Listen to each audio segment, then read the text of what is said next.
Today is a good day. Today is a good day. How are y'all doing? You guys doing alright? I hope y'all are doing alright, because I am doing very well.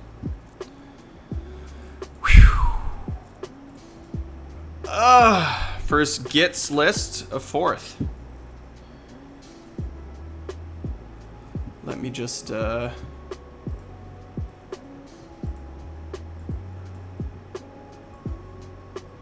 pop this bad boy out.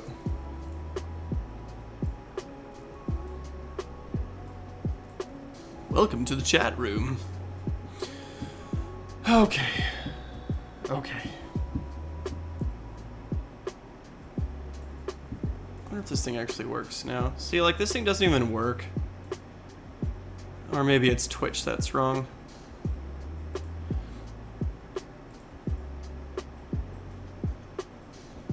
Do-do-do-do-do-do.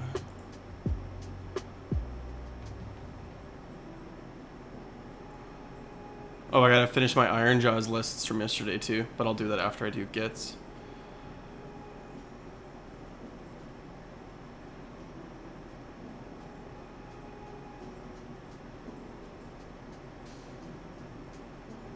Here we go. So I'm just gonna have a quick look through the actual War Scrolls again. And I wanna kind of compare it to the points that we got. I'm just gonna be on my other monitor though.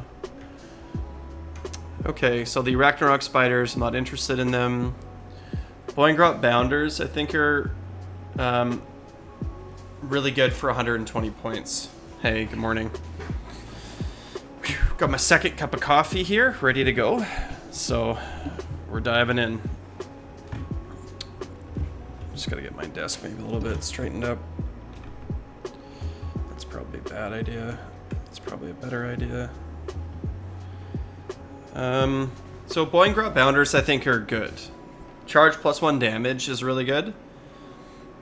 I mean 3 up or 2 up D3 mortals on the charge is whatever. But they still do good damage.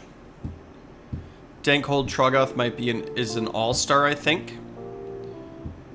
This turns into a 3-up save under the light of the bad moon, right? So 10 wounds on a 3-up save. Oh, by the way, how do my levels sound? Do I sound okay with the music and everything? I got an air conditioner in the background, so I hope everything sounds okay and is not too messy or whatever. But the Dankhold is a real winner here. He's only 180 points. He's 180 points. He's a monster. His Wade and Smash monstrous action is very good. It's very, very good. Moving 6 inches, just a flat 6, not a D6, right?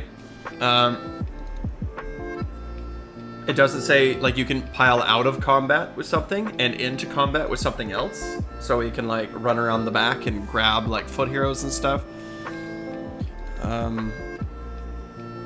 And then it's a 2-up D3 for everyone within 1 inch. Every unit within 1 inch. So you can get like 2 or 3 with this. And this is of course before the combat phase, and then you actually get to smash. So, you know, 2 Ren D3, it's not a lot of attacks, so like this guy's damage is not gonna be good for like clearing out infantry. What you wanna do is you wanna do a 2-up D3, and then you wanna connect a single time, like one of his attacks connect with some foot hero, right? Or some squishy unit. Because if you're dealing, including the rampage, 2d3 plus 3 damage, right? You're in that realm of like, oh, I just bop like a foot hero, right? With only 1 attack going through. And that's probably what you'll get, right? So that's his job. His job is to wade and smash and bop an enemy, or at least to force them to have to be further back and maybe keeping them out of range of what they want to be in range of. So the Dankhold Trogboss, or Troggoth, I think is an all-star. The Dankhold Trogboss is less good. He has the same magical resistance, but his his rampage is fine. On a 3-up, you get to add 1. The thing with the Dankhold Trogboss is there's some enhancements that can only go on big meaty things. So he's not what his War Scroll says, he's also what the enhancements say.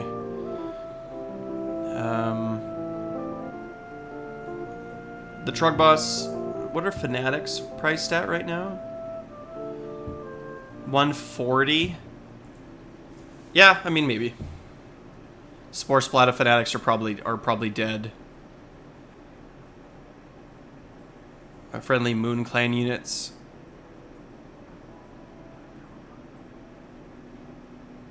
Adding 1 to the attack characteristic. But who cares about Grots? Maybe Moon Clan. Are Squigs Moon Clan? Bounders are Moon Clan. But they're too fast. Wholly Within 12. Maybe. But it doesn't affect companions, so it won't actually affect the Squigs. So this is really only for, like, Moon Clan Grot attacks. Oh. Oh, phone call. Sorry, BRB.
Fellwaters are out, I think.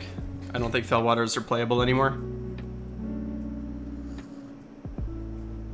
And a friend of mine pointed this out to me the other day, that you can't even unleash hell them anymore. Right, they get to shoot in combat, I guess, but it's like yeah, I don't know. It's like I don't think that they're good at all anymore. I think they're probably out. Fungoid Cave Shaman is good. Right, here's the artifacts. Something's got to go on a Trog or something.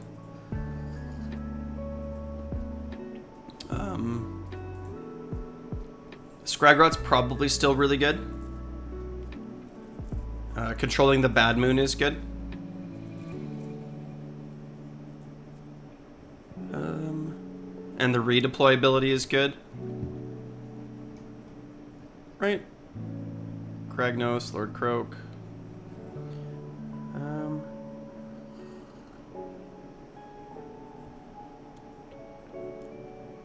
Loon Boss is going to be only as good as Stabbas are going to be.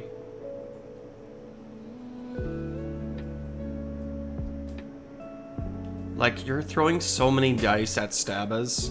Like, pick a friendly non-hero Moon Clan infantry unit that has not used the fight ability this turn and is within this unit's combat range to be the target. The target can be picked to use the fight ability immediately after the fight ability use has been resolved. So it's like fight twice. But like, the problem with that is that like whatever, you're adding 1 to wound and all, like it's just buckets and buckets of dice for minimal damage, and I'm not interested in that play style. It's bad game design where it's like we're gonna throw like they should have just given up on Stabbas and Shootas dealing any damage.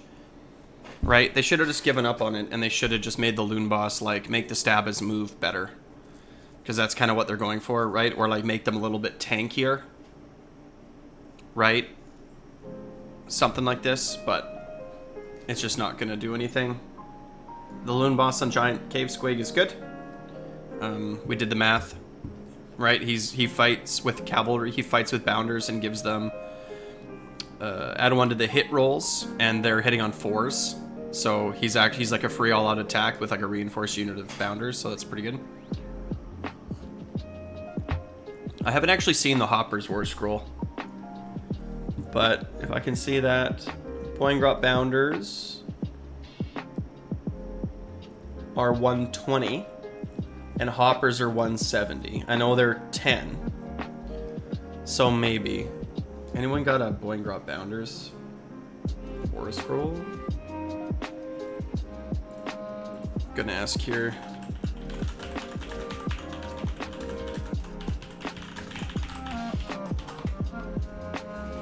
I do know the points for 4th. I have them on my second monitor.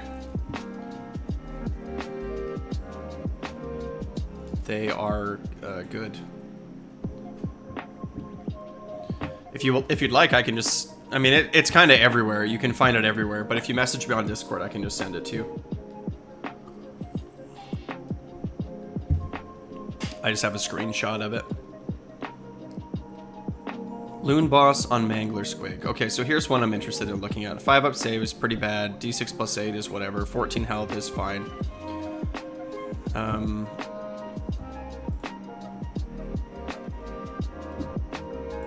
Let's get my damage calculator out.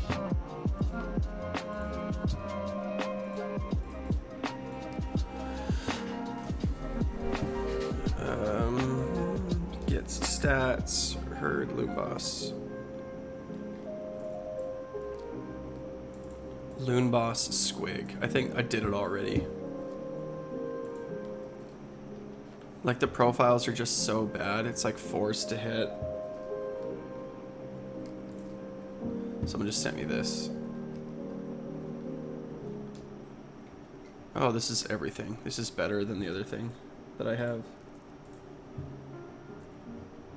Scragrot, Trug, Fungoid Cave Shaman, Gobapalooza, Loon Boss on Mangler Squig.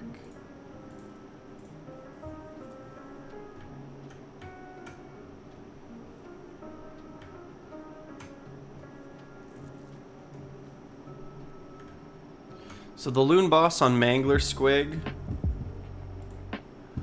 is 260 points. And you can take a Rabble Rouser or a Loon Boss with him if you want to, like in his regiment. So it's not... like, only if you really want the Rabble Rouser. I'll just run the math again because I don't know if I did it right. 5 attacks, 4s and 4s, 1 rend, 2 damage. Confirm. Add profile, edit, 1 model, 4 attacks, 4s and 2s, 1 rend. That terrible D6 damage. I hate the D6 damage. The D6 damage is, to me, what it represents is just another failure point. It's like, don't roll a 1, don't roll a 1, don't roll a 1. It's another area where you have to roll a dice where you could fail. It's like, oh, I get 1 through, and then I get 1 damage. It's like, great. Loon Boss. This must be the Loon Boss on Cave Squig, not the Loon Boss on Mangler Squig. So we'll just do a new one. Loon on Mangler. So here's his straight up damage. And then none of his attacks have any buffs to it or anything. It's just 544, 444, 424, 110, 2 D6 3. So it's very like 4s and 4s. Like the damage is just not there at all. Right? I mean, he's dealing a little bit more damage than a reinforced unit of bounders on the charge, and a reinforced unit of bounders on the charge is 280. And so he's a little bit cheaper and does a little bit more damage when they're not on the charge, but as soon as bounders are on the charge, their damage is significantly better. No, that's 5 of them. Never mind. 10 of them deal almost double the damage. For 5 of them, so it's 140 points. So he's got to bring a bunch of utility.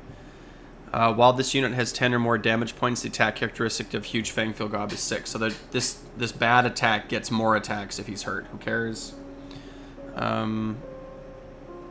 Once per battle army, any combat phase, pick this unit and all friendly squig units wholly within 12 inches of this unit to be the target.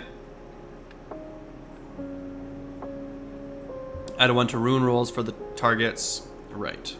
For the rest of the turn. So +1 to wound once per game. Is that good?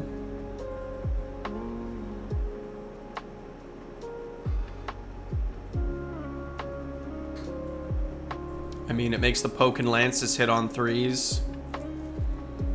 Oh no, it's just the Fangfield Gob, so it goes to 2s. Because it says explicitly, it names them by name.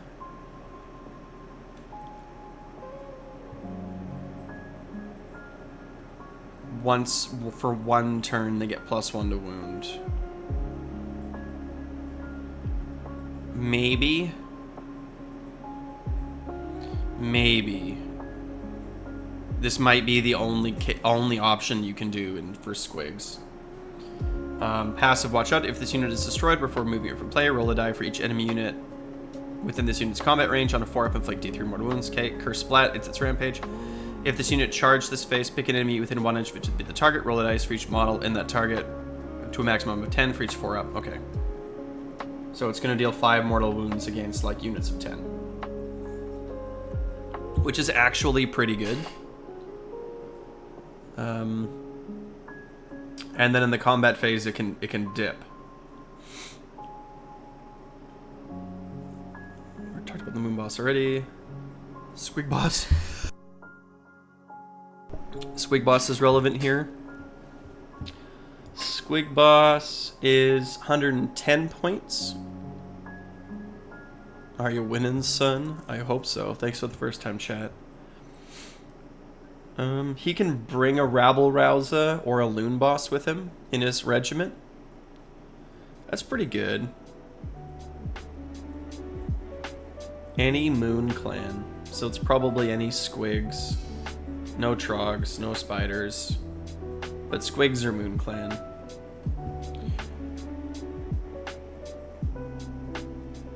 Okay, feeding time. Pick a friendly squig unit with this unit's combat range to be the target. Roll a die on a 2-up. Pick one of the following effects for the rest of the turn. Add 3 to the target's move characteristic. Or they have crit mortals. I don't... So here's the problem I'm having with, like, squigs. Let's wait till we get to squigs. Web Spitter Shaman, don't care. Dankhold Trog Boss. We talked about Rockets are solid. We might be including them in squig lists. Bellwaters aren't good. Dankholds are really good. Bounders are good. We talked about them. Hoppers. Here we go. Okay, let's do our math hammer for hoppers. So there's 10 models. 2 attacks each. 4s and 5s. No rend, 1 damage. Yuck. They have a leader bonus. Okay, and then their second profile. 10 models, 3 attacks, 4s and 3s, 1 rend, 1 damage.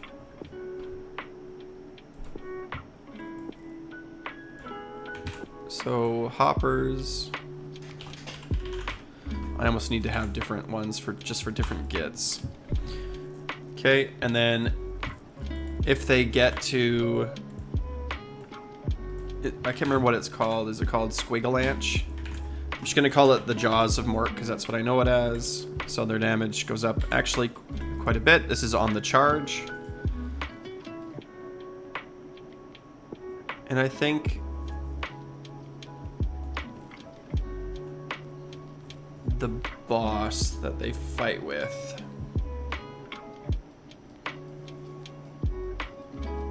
friendly non-hero squig cavalry unit. Are they cavalry? They are cavalry. So this is like their boss. So we're gonna go back down to 3 attacks. Or is it just the... We gotta double check. No, there's no way it's gonna affect the companion. It's not gonna affect the actual squigs. Yeah, it doesn't say specifically, so it's not gonna be... So that's 3 attacks, and then this is +1 to hit.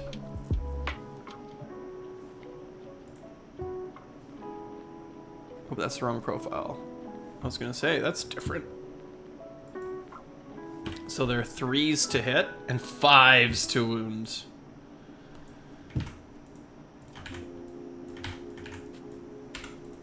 So less damage. So this is probably a non-starter for us. It's not even an extra damage. Right? So the boss doesn't even matter. And then with the Mangler squig, so we're gonna reset this back to 4 attack or to 4 to hit. These guys could get 2s to wound once per turn. Right, this is the Mangler buff. This is what it comes down to, whether or not we take things like the Loon Boss on Mangler Squig, is whether or not, like, these buffs matter, and they doesn't seem to make a big difference. Okay, what else can they get? They can get +1 to hit, or +1 to wound. They could theoretically get both. So what happens if we... I'm not interested in doing all of them. 3s to hit, 2s to wound. What if this goes up to 4 dice? This is Jaws and...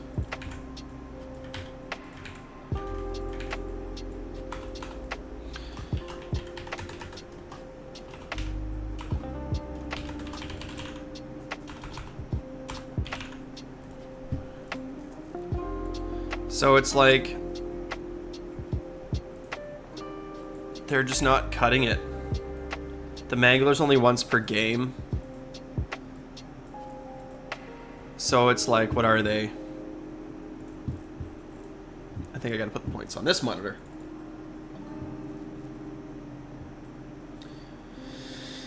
Hoppers are 170 points. So this is 8.42 divided by 170. So they're 4.9. Well, 4.95. So they're 5.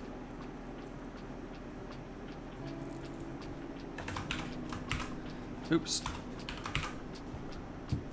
And this is 10.64 divided by 170. 6.3. And this is damage per 100 points. Right? So let's compare it to the Bounders. So the Bounders, 6 damage divided by, what are they, 140? 4.3. And then this is 8.67 divided by 140. Right, because Bounders are 140. No, they're 120. Okay, pardon me. So this is 7.2. And I have to redo the first one. 6 divided by 120. This is 5. Okay, so that's interesting. So Bounders deal the same damage per point off the charge as Hoppers do. And then on the charge, they deal quite a bit more damage, and I didn't even calculate their jaws, but this is going to go up even more. I'm going to have to probably redo all my math at some point just to organize it better.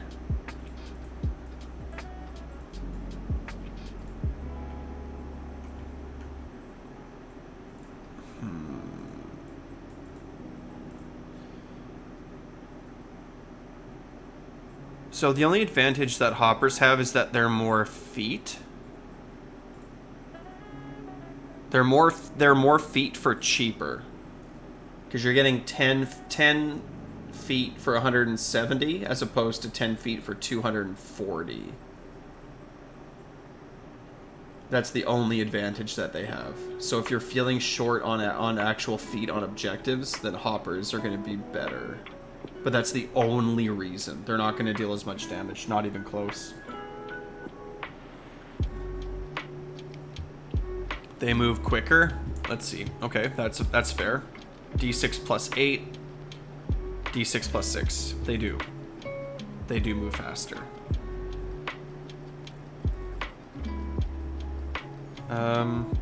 So this one, you know, any charge phase, charge plus 1 damage, hoppers, okay. Pick an enemy unit that this unit passed across this phase, roll the die for each model in that unit that passed across, reach 4 up. Roll the die for each model in this unit that passed across the target. So it's for every hopper that passed over. So realistically, if it's like 1 or 2, it'll be like 1 mortal. But if it's all 10, it'll be 5 mortals. That's relevant. Any movement phase.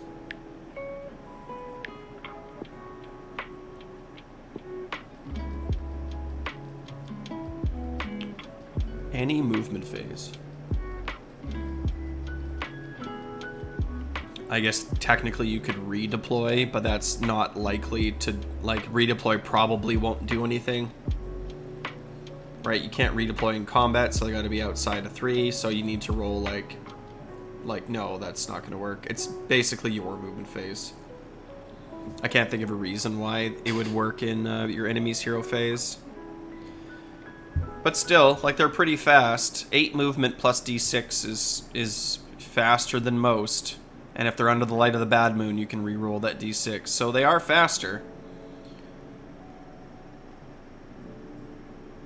I think that you include hoppers maybe at the end of your list if you're trying to squeeze points out. Okay, herd. You heard? Let's see. So 10 models, 3 attacks, 4s and 3s, 1 rend, 1 damage. And then 2 models, 5s and 5s, 0 rend, 1 damage. 2 attacks, 5s and 5s, 0 rend, 1 damage. See, my problem with herd right now... I did herd already. Let's see if my math is the same. It is. 6.89 divided by, they're 100, right? Is, as you guessed it, 6.9. Bouncing Fury. What is Bouncing Fury?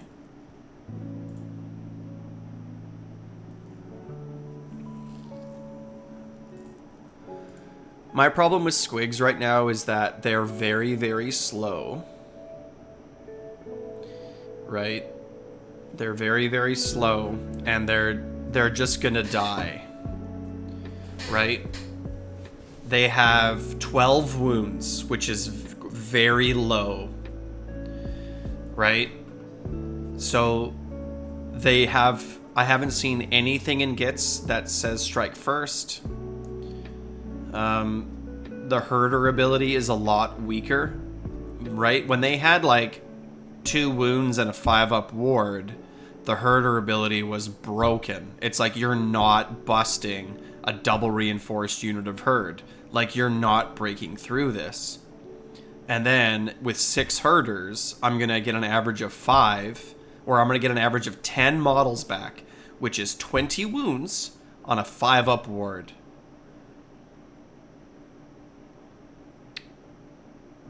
So it's like the herder ability is a lot weaker. 10 models on a 5-up, inflict 1 mortal is like 2 or 3 mortals. So like someone's gonna crash into this, right? It's like, let's say you had a brick of 20. It's only like 6 or 7 mortals, which is not nothing, I guess, but it's 200 points for 6 or 7 mortals. And they should be weaker. They were way too strong.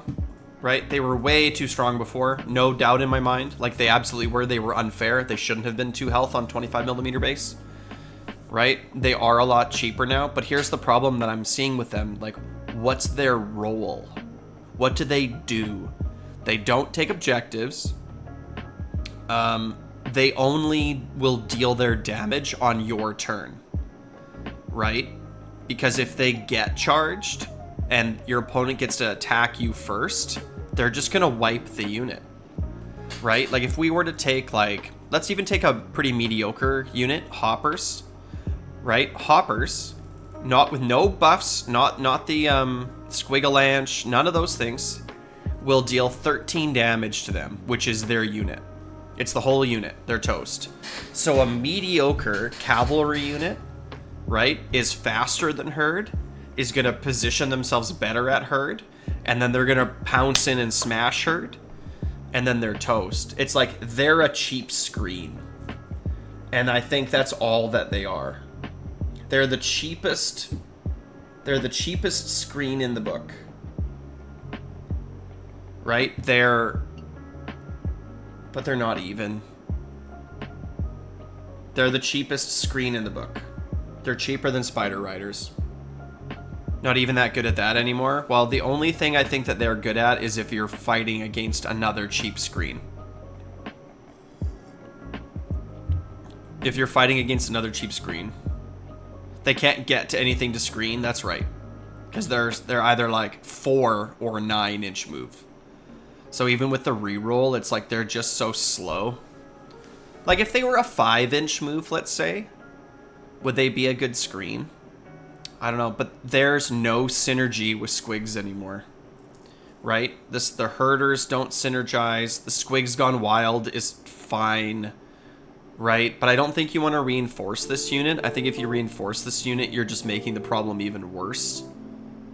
Right? They can't take objectives. They can't defend home objectives. They're companions.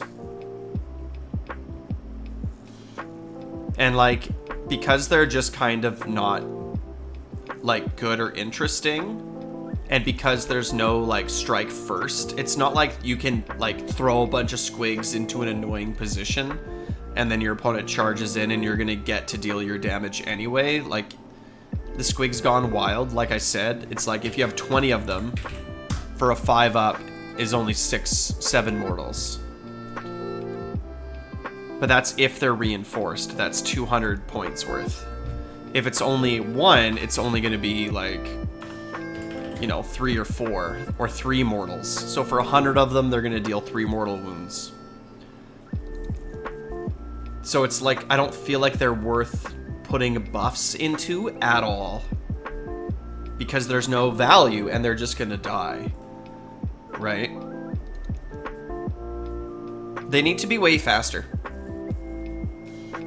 That's what they need to be. This needs to, like, weren't they the fastest before? Or was that Hoppers? Squigs were the slowest before, actually, weren't they? Wasn't it like a D6 plus 5 before? I think it was. But, like, they're just too slow. They don't do anything. Like, 20 of them is 24 wounds.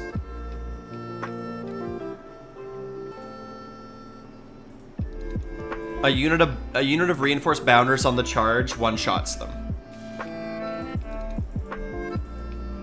A unit of 5 bounders on the charge is going to deal 13 damage to them, so it's going to kill half the unit. Right? It's going to kill half the unit. And then when it attacks back, it's like... So let's say that it kills half the unit and it's left with 12.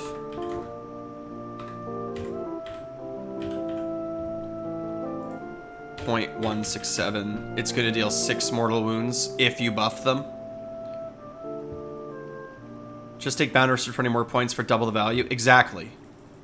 Exactly. It's like Squig Herd. I don't feel like they do anything. They need to be cheaper. They need to be like cheap enough where they're just in the way, and you throw them up on your flanks, and they just sort of gum up the flanks. And if your opponent has like some good cavalry unit, like Slaves to Darkness, then they'll just smash into them and delete them, and you're like, whatever, they're just in the way, right? But they're too slow to do that right now. They're too slow to do that. And if it's like some other like unit of like Hobgroths or something else that's cheap, then the herders are going to bring back enough squigs that you win that fight. But they're too slow to really do that as a flanker. They're too slow to be like, they're like, for 120 more points, I'll take Bounders every time. So I just think that herd are just kind of out. Mangler squigs don't deal any damage, right? We've already sort of seen the damage. Giant Boing. If this unit charged this turn, roll a die. On a 3-up, this unit can move 3d6 but must end the move in combat. There's a decent rampage. 220 points.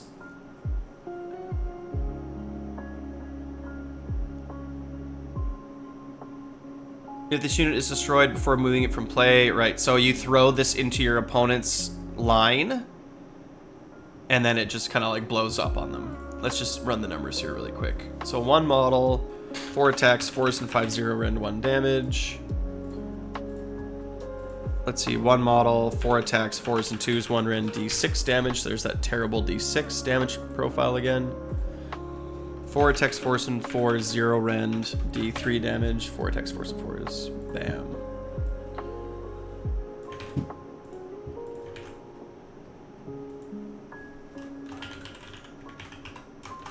I got so many things in front of me, it's making it hard to type.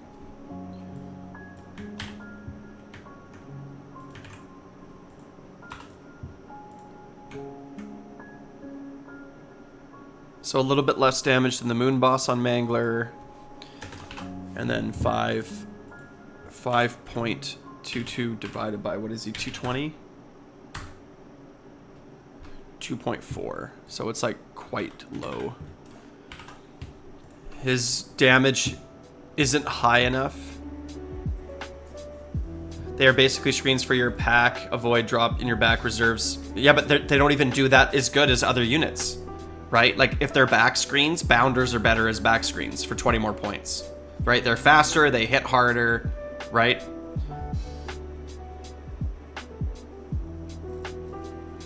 Oh, I'm not even sure if they'll. Yeah, but it's like now you're paying so much money, and the thing with the Squig Boss, I don't think the Squig Boss is good with them. And the reason is because if you get hit, you just lose all your models. So it's like if you get to fight them, then okay, but if they get to fight you, you just lose everything, and then who cares about the buff that they had, right? It's like, and because they're slow, it's not like you get to set up on your opponent. Your opponent is setting up on you. It's like there's, like they're gonna get charged. So it's like no need to hit if the enemy can't come in your backline. No, I just mean like, yeah, but then like again, it's like they're better as Bounders. It's like, okay, so I'm playing Squigs and I decide that I want to have a unit that sits in the backline and zones out teleports and deep strikes and all this, and they're just going to sit there for most of the game. And then like turn 4, turn 5, they're going to activate and do something. Okay, so Squigs can't retake your own objectives in your backline. Okay, they're slower than Bounders. They don't hit anywhere near as hard as Bounders. So for 20 more points, you just take Bounders every time because Bounders are faster, they count for 5 on an objective. Right? And then you don't even need a Squig Boss. Yeah, but the 3 to move, like whatever. It's like, but now you're picking one or the other. It's like they get 3 to move, but now they deal no damage. Right? It's like, well, it's a bad choice. If it was both, I would be rethinking. I'm like, well, maybe these things actually can strike you because they're D6 plus 7. Right? You have to pay the tax of the Squig Boss, right? But then you can kind of run them forward. Yeah, you just play Bounders every time. I can't think of a situation where you'd want to take Hop or you'd want to take if you have 100 extra points. Like literally, if your list is just like I have 100 extra points and nothing else I want to do, nothing else I want to change, that's the only time you take Squigs. But Mangler Squig, very low damage, can't take enhancements, swingy. Well, but that's an extra drop.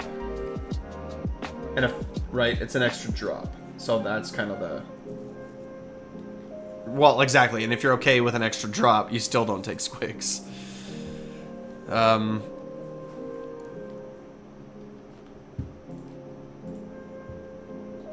It's one more attack on the charge for Jaws of Mork, and it's D6, so it's not good.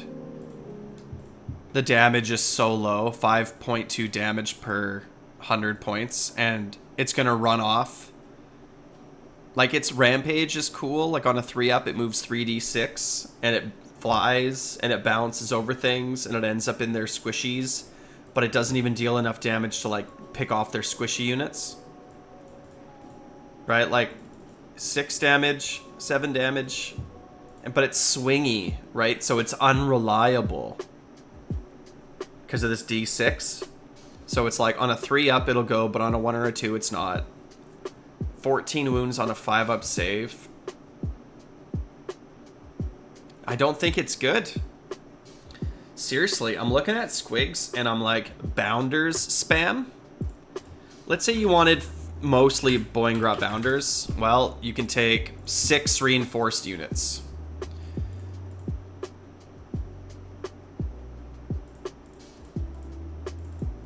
You can take 6 reinforced units. That's what you do.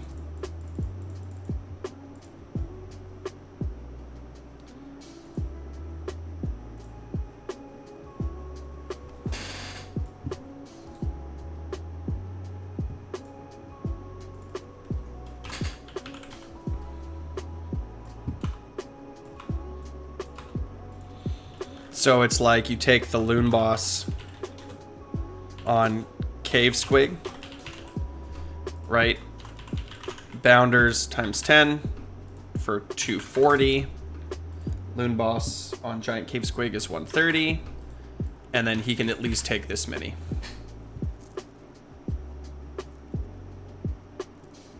Need to take Squigs more consistently or they'll just... Or they will be just luck of the dice. What's S... What's this thing? SM something? Something needed to make Squigs more consistent, or they will just be... Well, that's okay. Like it's okay to have a... Like an army that's just like luck of the dice. You know? Like you can do that. You can have an army that's like, hey, this is just like super crazy and unpredictable and wild. And when the dice go your way, it's really strong. And when the dice don't go your way, it's really weak. Just buyer beware. Like, do you want to play this kind of an army? I don't. I don't want to do that at all. Although I'm playing Cruel Boys.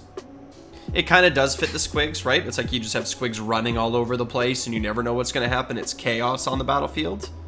You know? And like... But it's like... I can't think... Like, this is the list. Right? Isn't it? Because the Mango Squigs. Snowfang Riders are good. Probably won't play them in Squigs because they're 10 points more expensive. Bounders are so cheap. And they don't have like the Moon Clan keyword or anything. So probably won't play them.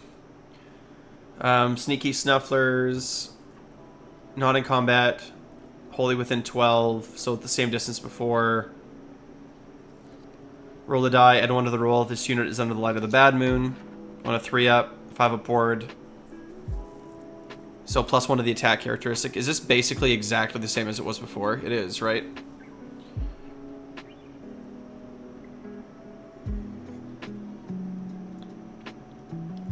Till the start of your next turn.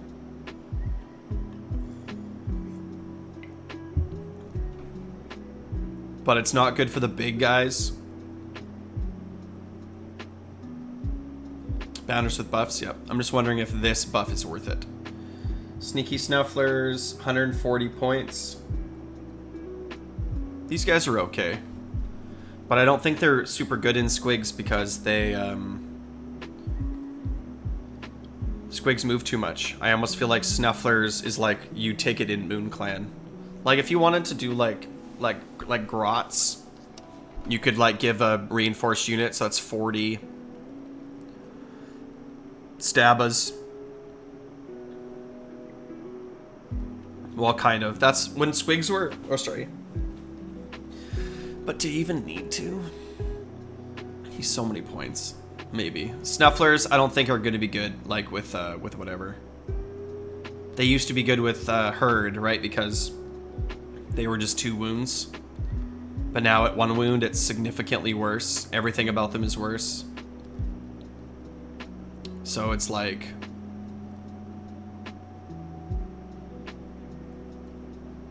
Like, whatever. Spore Splat of Fanatics. Loon Smash of Fanatics. They gotta go and stab us and shoot us. The value is halved, yeah. Like, I don't know, 40 wounds with a 5 aboard is a lot of wounds. That's with Stabas. And then it's like, you can give them +1 to their attack characteristic. And then they can fight twice. Right? So you have 40 Stabas with 3 attacks each, and then they get to fight twice. So it's 240 attacks. You're rolling 240 dice. In fact, as an experiment, we should just do that with the damage calculator. Let's see. We'll wait till we actually find the Stabas. Here we go. Perfect. Okay, so it's 40 models, right? With 3 attacks each, because we're giving them the Spore Splat of Fanatics ability, right? So they get +1 to their attacks. So, and then the Loon Boss, let's just, oops. Just to make sure that we're doing this all correct, let's find our Loon Boss. There he is. Pick a friendly non-hero Moon Clan infantry unit that has not used the fight ability this turn, and is within this unit's combat range to be the target. The target can be picked to use a fight ability immediately after the fight ability used by this unit has been resolved, so he gets to fight twice.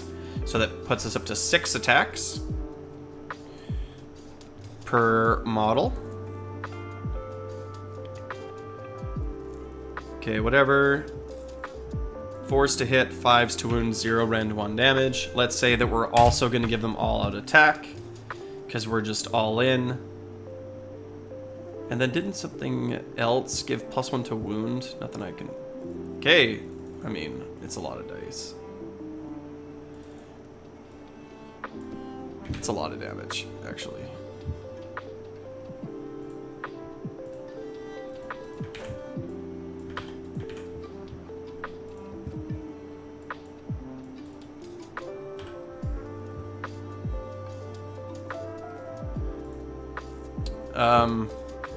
But this is 2 units of Stabas.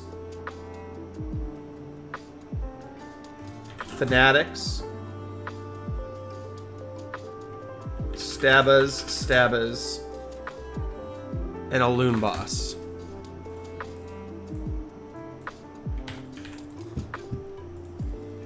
So it's 120 plus 140 plus 140 plus 130. So it's 530 points. So let's just write that down so we don't forget. 530 points. And then, where's my 2, 3, 4 up save? 26 point, oops. So it's 26.67 divided by 530. So this is 5 damage per point.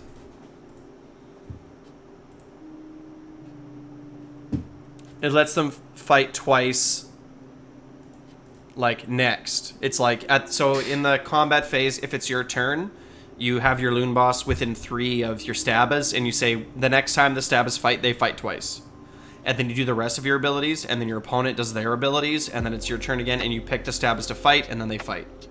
If it's your opponent's turn, right, they do all their abilities, and then you pick the Stabas to fight twice when they fight, and then your opponent picks the Stabas to fight, kills a whole lot of them, but then they get to fight twice. And then if you pick the sub-faction at the end of the turn, they get to pile in again. So even with, you need the Spore Splat of Fanatics, you need the Loon Boss, you need a reinforced unit of Stabas. And then, if it's your turn, they can deal, like, a lot of damage, but it's not mortal wounds. Right? This is like Spore plus Loon. Right? They're fighting twice and they're getting +1 attacks.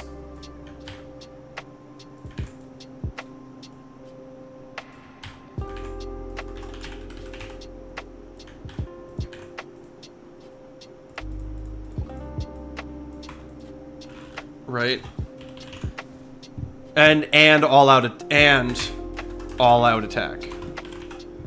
This is all of those things.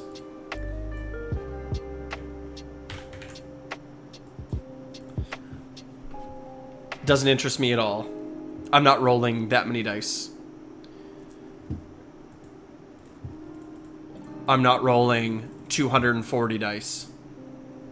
I'm just not going to do it.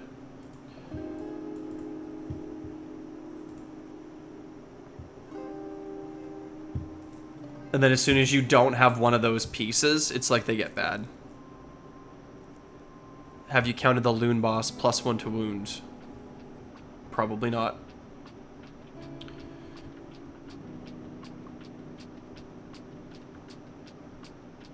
Right, it's this thing. Pick a visible friendly Moon Clan stab as unit wholly within 12, which is hard with 40 of them. D6 slain models. Okay, well, whatever. Let's try that. So it's 6 attacks, 3s and 4s. Ugh, it's a lot of damage.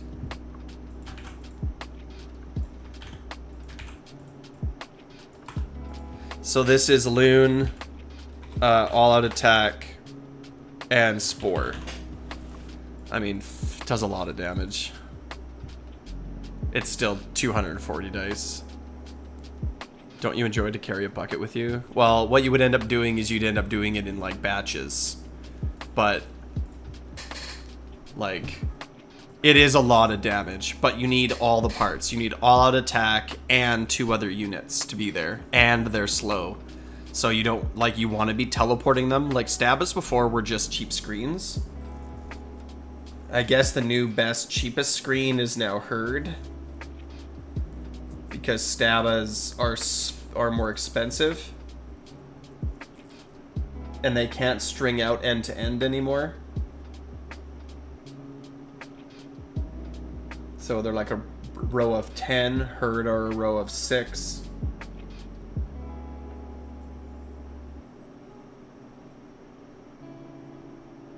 Just take 3 reinforced units, wait for the opponents to get bored and leave. Kinda. Right? That's kind of what... Like, I don't care how much damage. I'm not rolling on the dice. Like, I'm a competitive, like, tournament-oriented player. So, like, I play casual games with people when they come over and we, like, drink and whatever and, like, have a good time. And in those situations, I don't care. Like, I play stuff I don't normally play. Like, I try weird lists and whatever. But if I'm playing in a league, like, I want to win my league, you know, like, I want to be first in my league, and I want to go 5-0 at a GT. And part of that is playing within a certain amount of time. Like, I play with a chess clock. I'm not rolling 240 dice. It's a lot of damage. But, like, there's no way. And then as soon as you, like, lose a bunch of Stabas, because don't forget, they're 1 wound on a 6-up, I think. You could give them a 5-up ward. I mean, is that a legitimate play style?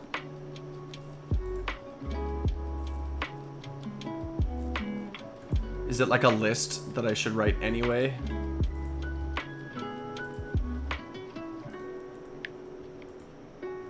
Maybe. It's so all in.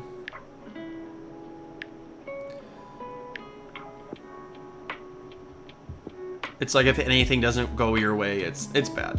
But whatever. Spore Splattas are not good. Loon Smash of Fanatics deal a lot of damage, but they're a lot weaker than they used to be. The only thing I think you can do with Loon Smash of Fanatics is Strike First is strong. But there's no more tricks.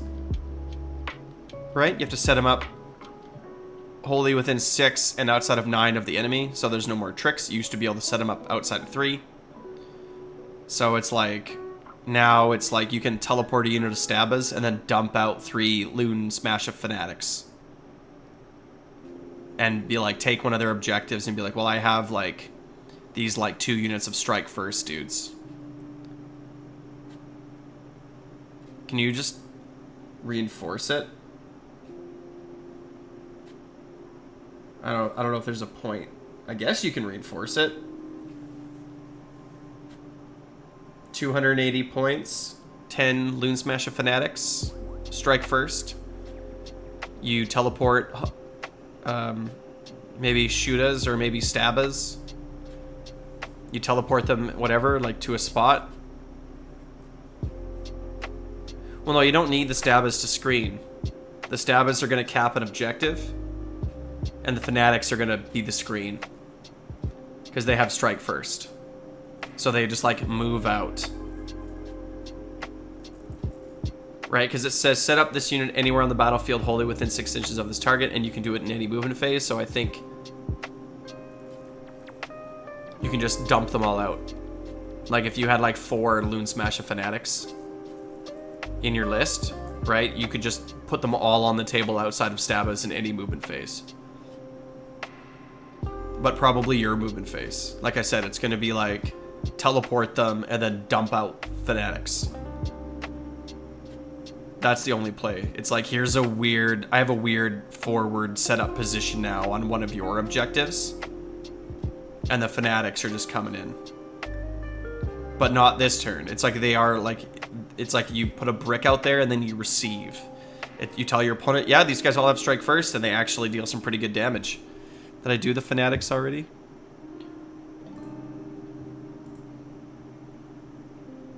Yeah, I did. So 10 of them are going to deal like almost like 20 damage with Strike First. So you tell your opponent like, yeah, like come on in. Right? You either don't reinforce them and they deal 10 each, or you do reinforce them and then they can deal up to 20 with Strike First. So like they're kind of scary.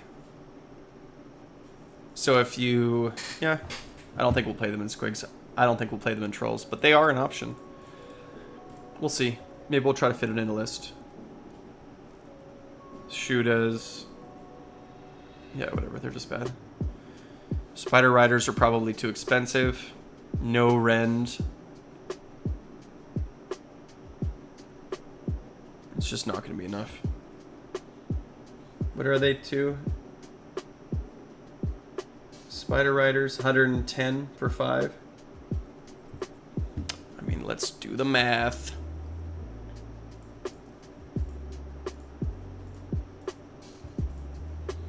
Five models, 2 attacks, 4s and 5s, 0 rend, 1 damage.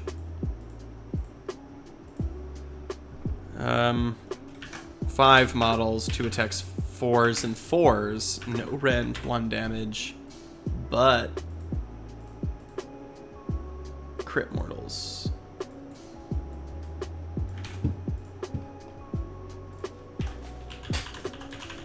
Spider Riders, boom.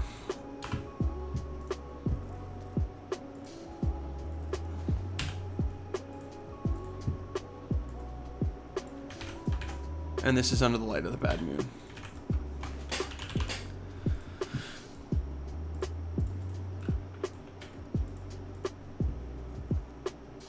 Cool. And then, so 3.33 divided by their 110, right? 3 damage per point. 4.58 divided by 110, 4.2. Damage per point. Weak. 5-up save. They're fast. So that's their only thing. They're a bit... I think they're probably a better screen than Squigs just because they're so much faster. They have 10 wounds versus 12 wounds, but a 5-up save. And they can fly. I guess Squigs can fly, right? They also have a musician and a standard bearer. And they have a ranged attack, not that it's going to deal any damage. So for 10 more points, these are better, but for 10 more points, Bounders are better. So pass on those. Skitterstrand or Ragnarok might actually be good.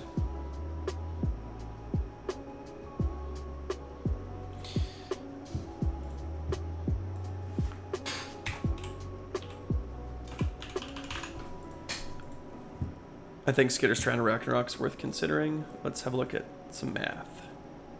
So 1 model, 4 attacks, 3s and 2s, 1 rend, 3 damage with crit mortals. Bam. And then 1 model, 8 attacks, 4s and 2s, 1 rend, 1 damage with companion. It's probably not going to deal. It's probably not going to be good enough for and then this goes to crits on a 5 up.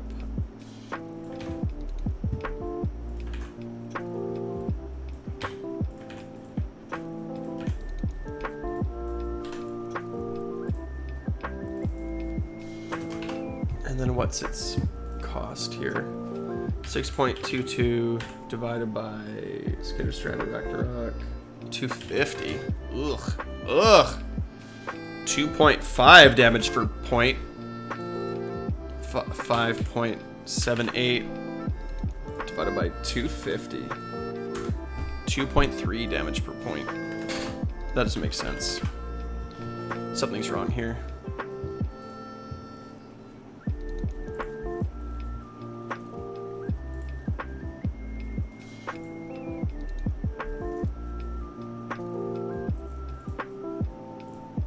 Oh, that's why. My math is bad.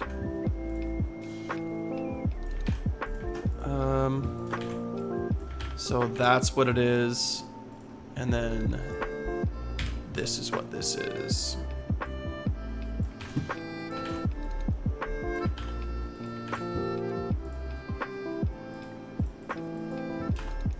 That's better.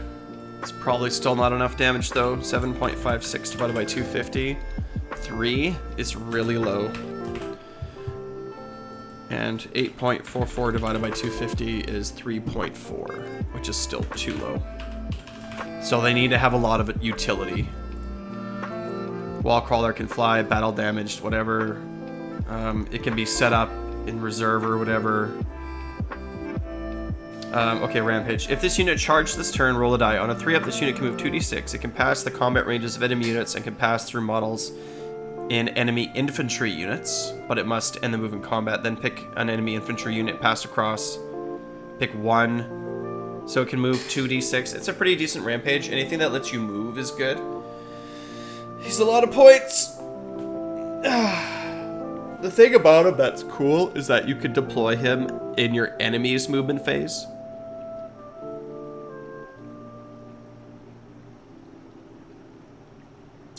And then you can rabble, rouse, run, and charge him. So you can, like, really set him up, and then on your turn, move and charge. And he moves 10. So it's like, you're like, okay, I'm going to put him... I'm going to predict where my opponent is going to move, because you have to do this before your opponent moves. No, this is after your opponent has moved. You're like, I'm going to put him 13 inches away from my opponent. And then on my turn, he's going to move 10 inches and then charge. I guess Rabble Rouser doesn't really help him. And I guess you can just put him further away, but that doesn't seem to be that helpful. Right? Because that's how this works, right? Any movement phase. So this is after your opponent has moved. Then you put him in onto the battlefield, and then he moves 10 and charges on your turn. Your opponent has the shoot phase, and your opponent has whatever. So you can give him run and charge.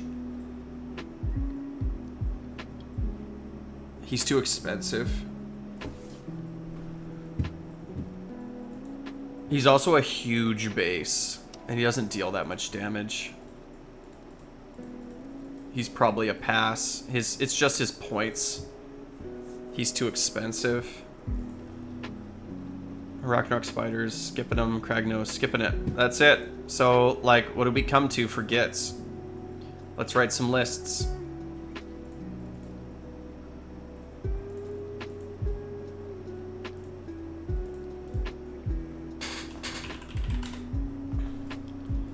Let's do squigs first. Yuck. Well,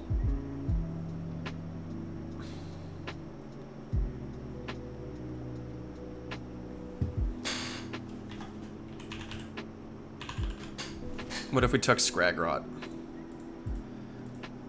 And then what if, because Scragrot can take any Gloom Spike Gitz.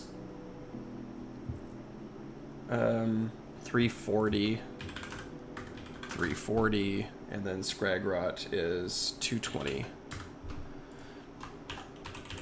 What if we took Rock Guts?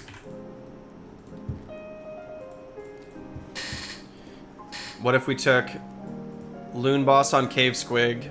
He sits beside a unit of Bounders. And then you have 3 units of Reinforced Bounders. And then you take Scragrot and he hangs out with 2 bricks of Rock Guts. We have 250 points left. Derp. How's that for a list, hey? We're just playing all the stuff that's good, and we're 2 drops. This actually isn't a bad list, but I have a feeling they're just gonna make Bounders more expensive instead of making the other things better.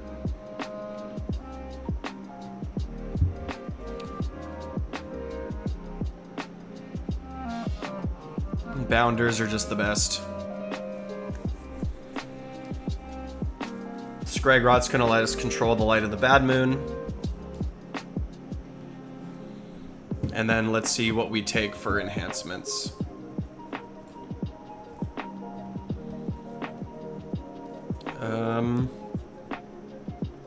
We don't care about the light of the Bad Moon in this list. Yeah, we do. We care about it for Rock Guts. Yes, we do. Okay. We had 250 points left. We could take a Dank. But then we have, like, no points left. We need something that can... No, I love troll lists. Troll lists are going to be where it's at. Troll lists are going to be where it's at. But I wanted to start with the squigs because I know, like, my troll lists are already kind of ready to rock and roll. I kind of know what they're going to look like already. But we're just starting with the squigs. So this is like 2 reinforced units of Rock Guts. In fact, we just go like this. We don't even bother with... this is our general.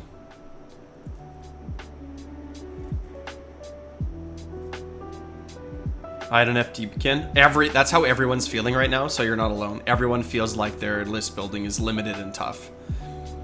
You're taking fewer heroes this edition than you did last edition, and before it was like a lot of armies, like for example Big Wa or Cruel Boys, we would just be like, well, we want 6 heroes pretty much every time. Like in every one of my Big Wa lists, it was like, well, what 6 heroes are you taking? Right? Like you're not taking 5 because you're taking a War Chant or a Wargog, you're taking, like there's just so many that you're taking.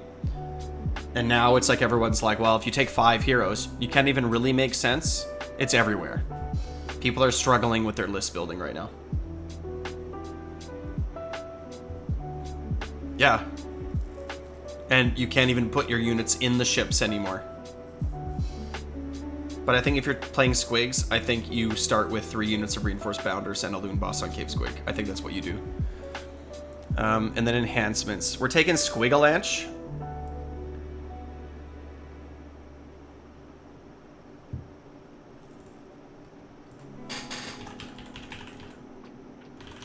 Squigalanche. They're all going to be Squigalanche. Doubt we can even make 3 lists. Although the Trog healing is fine, but they're on a 3-up. They're fine. They don't need extra healing. They have enough healing.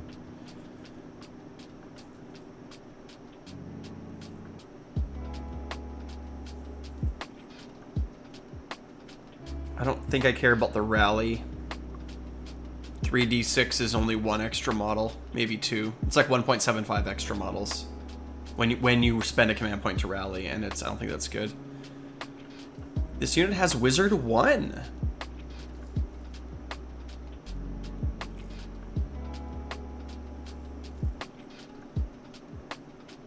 Get another wizard? Yeah, Loon touched.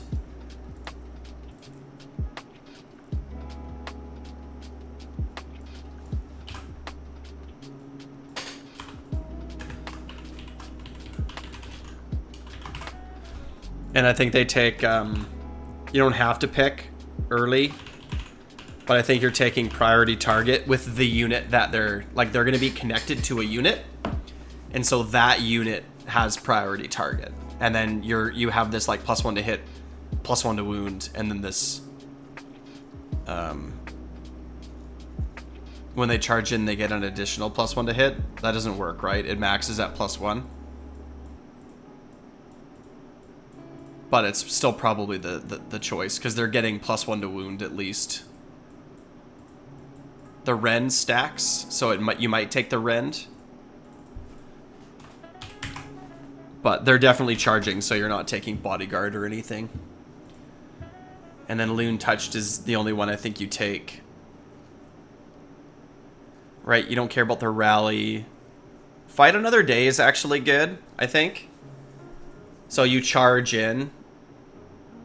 No, it's bad. Because you need to fight them together, so you don't take this one at all. And then what treasure are we taking? Once per battle. Bad. Yeah, and then just the Clammy Cowl.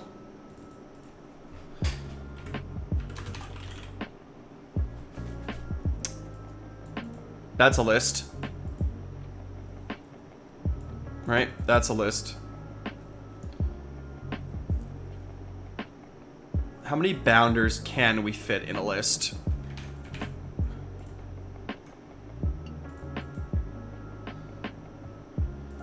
The Loon Boss on Cave Squig. Yeah, and then,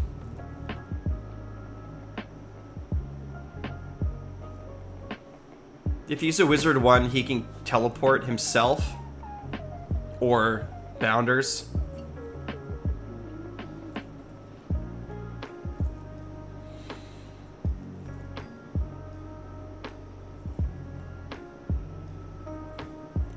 He's really mobile, so this D3 on a few different units is actually pretty good.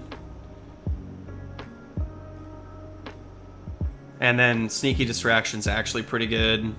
Malevolent Moon is probably not good. The Mushroom is probably good on him. Scuttle Tide is probably good.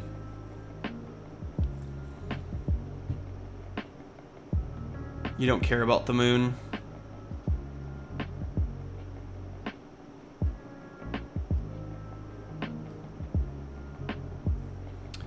Is Gabapalooza worth thinking about?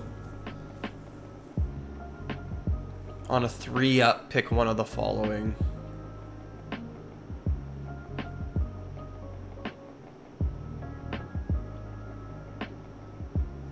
What do you guys think about Gabapalooza?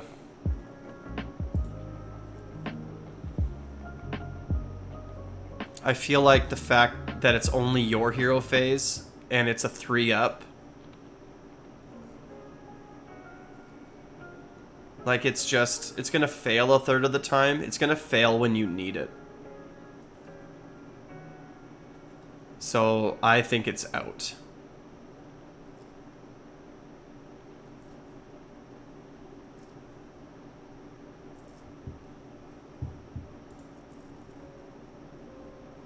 How many more bounders can we fit in a list? And then we have 1, 2, 3, 4. We have 190 points. We need another hero.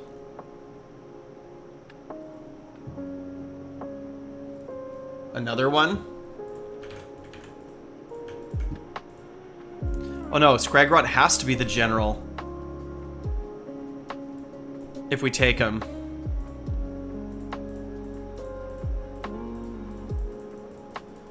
Right? He can't not be the general.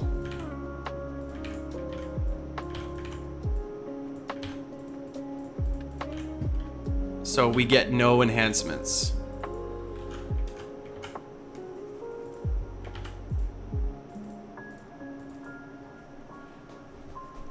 We don't get these. Oh no, we do. Never mind, we do. This guy just becomes the honor guard with bodyguard.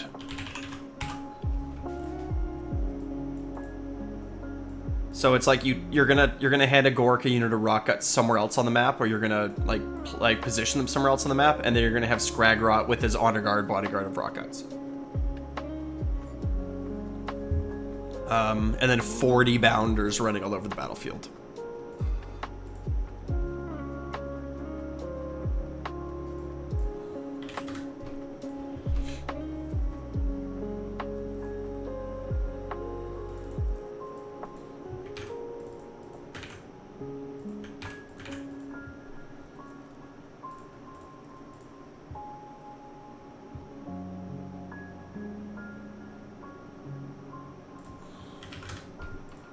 $60 points left over.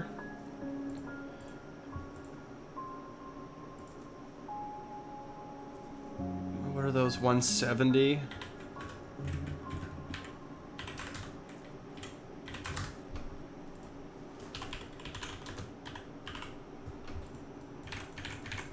How about that for a list? 2 Luden bosses on Cave Squigs with just 10, 20, 30, 40, 50 bounders and 30 hoppers. It's so boring.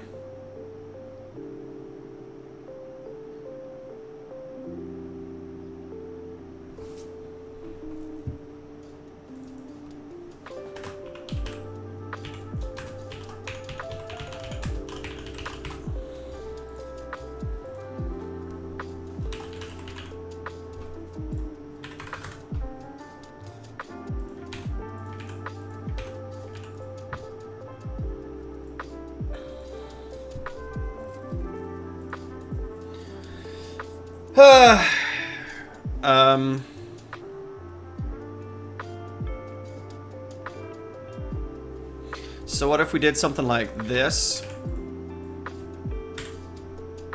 And then we did something like this.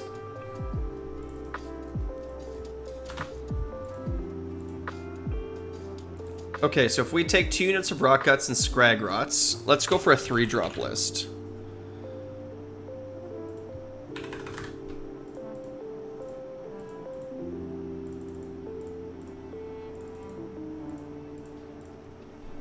Right now we're 3 casts and we're 3 drops, and we have 390 points left. What if we did this? 210?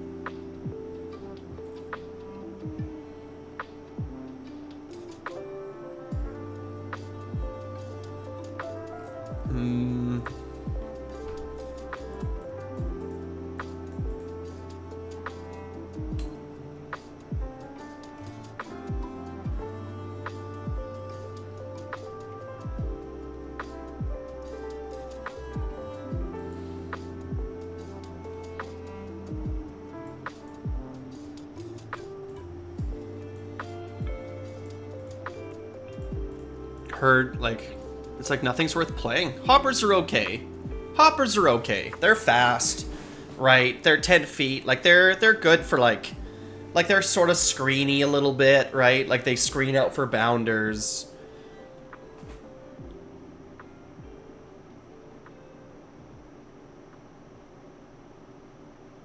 What else goes in this list?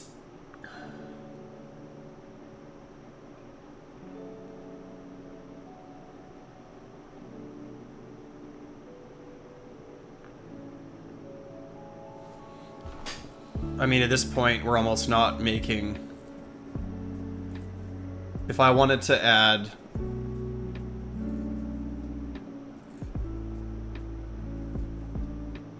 I mean, we could do something like this.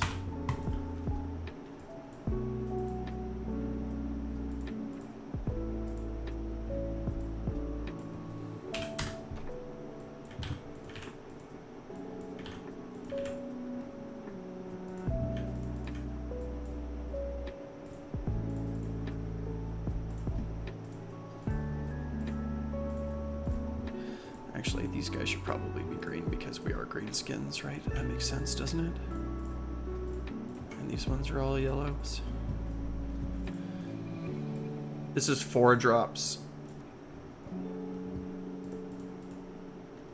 Oh, we couldn't do this list anyway because we ran out of...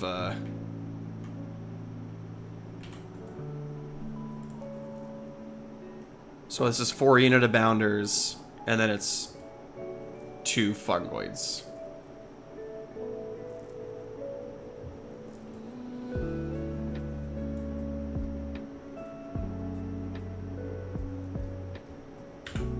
Such a bummer.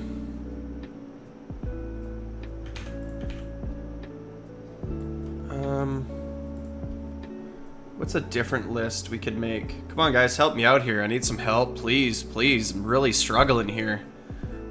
What's another squig list that we can make? Like, I'm looking around and it's like bounders, maybe hoppers, and then rock guts. Daghold is good, but it's like Gobapalooza doesn't feel good. I don't feel great about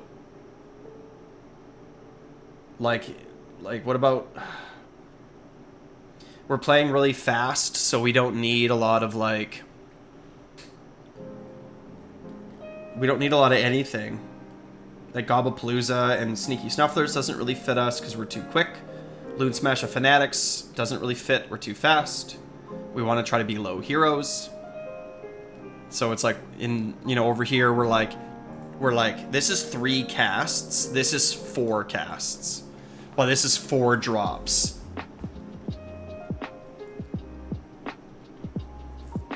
Right, it's like 2 bounders in the front, 2 bounders in the back, rock guts moving up the table, cap and objectives being anvils on objectives. Just like never dying.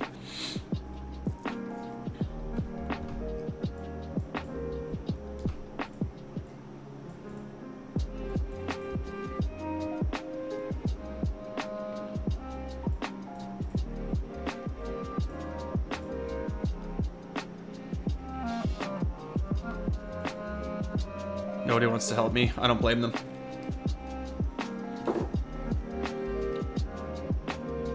I do not blame you.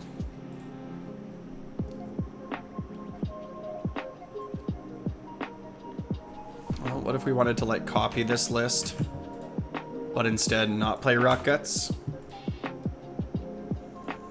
That's fair.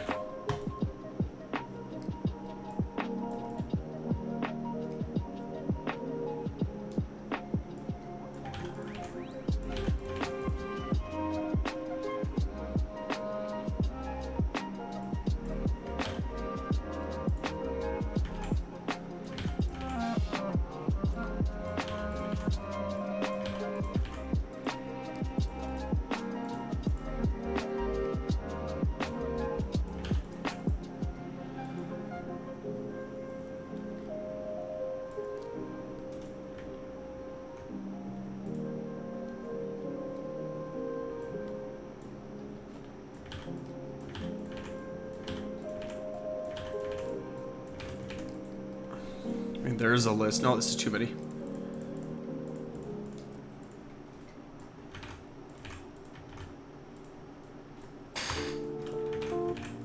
$110.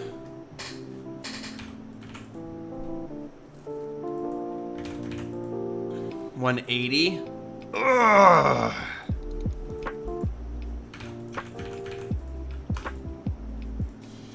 Where are we at here? -30. It's probably bad.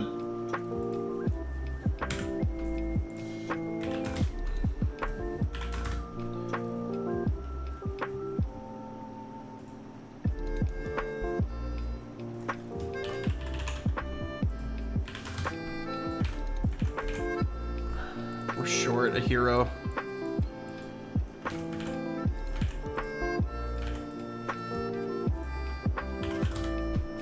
We have 90 points left. That's not good.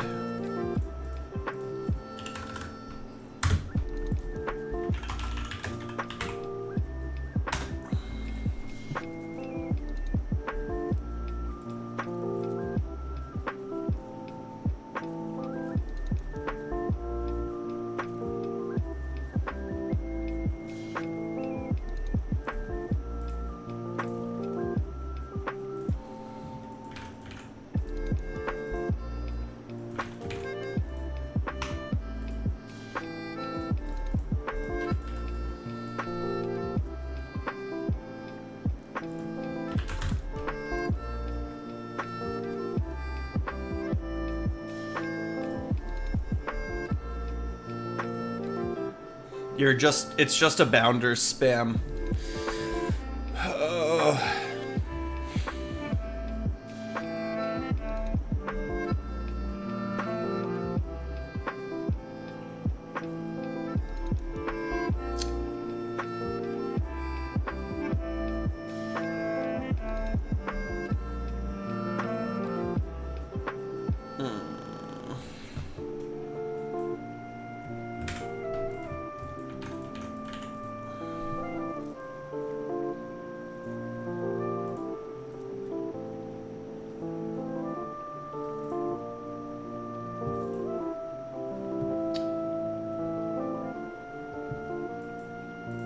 You know what? This could be like Herd. And now it's only 3 drops.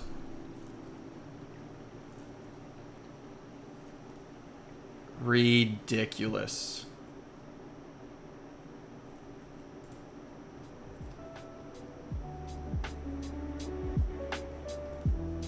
Loon touched with Cowl.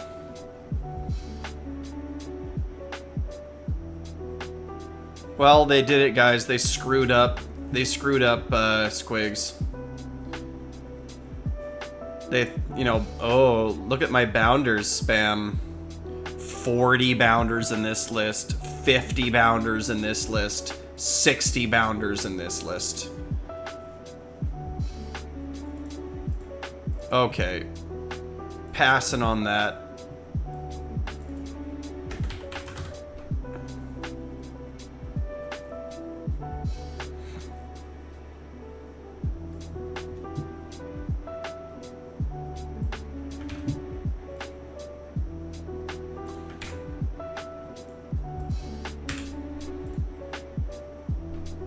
What a... Ugh.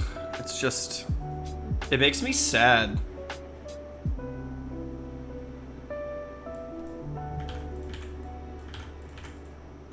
So okay, let's talk about trolls. Before I cry. Ugh. So...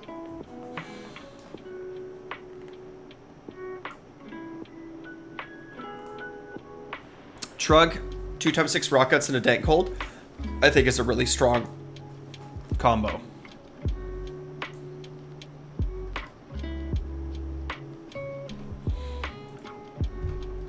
Scraggrout I think is good because... Let's scroll down and find him. Scraggrout I think is good because Fangs of the Bad Moon is really good. And controlling the Bad Moon for a turn is really good. And determining the distance of a redeploy as a 4 I think is really good. It's good for a lot of the units. He's also a 2-cast wizard, so we're getting 2 casts for 1 drop.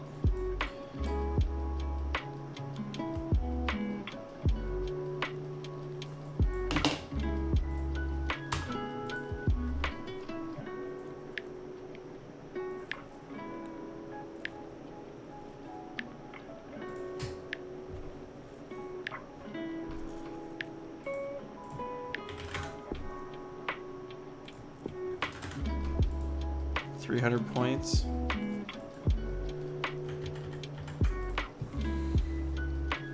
So if we were gonna make, so let's do a magic heavy one. Let's do a cavalry heavy one, and let's just go for like a trolls heavy one. Okay, so for our magic heavy one, we're going with Scragrot. And then we'll go with a Fungoid for 100 points. And those are really our only shamans. Do we care about an agitator? Nope.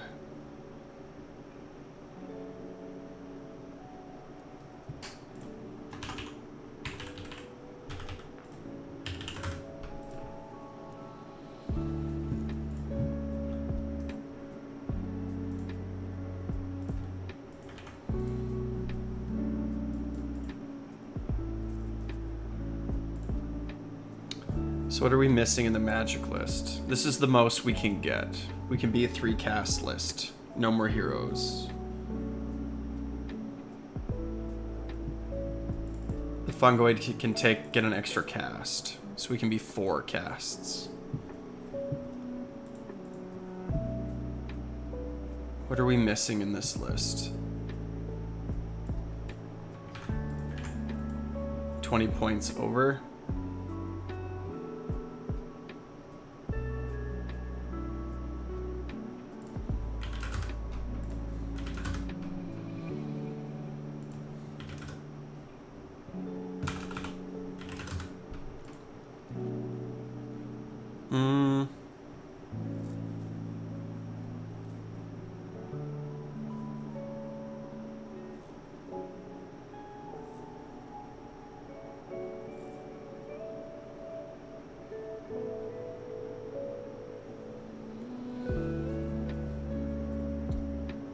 Dankhold Trogboss with Loonskin. Yeah, that's gonna go into my the trolls, like the heavy trolls list. Probably run another Dankhold. And then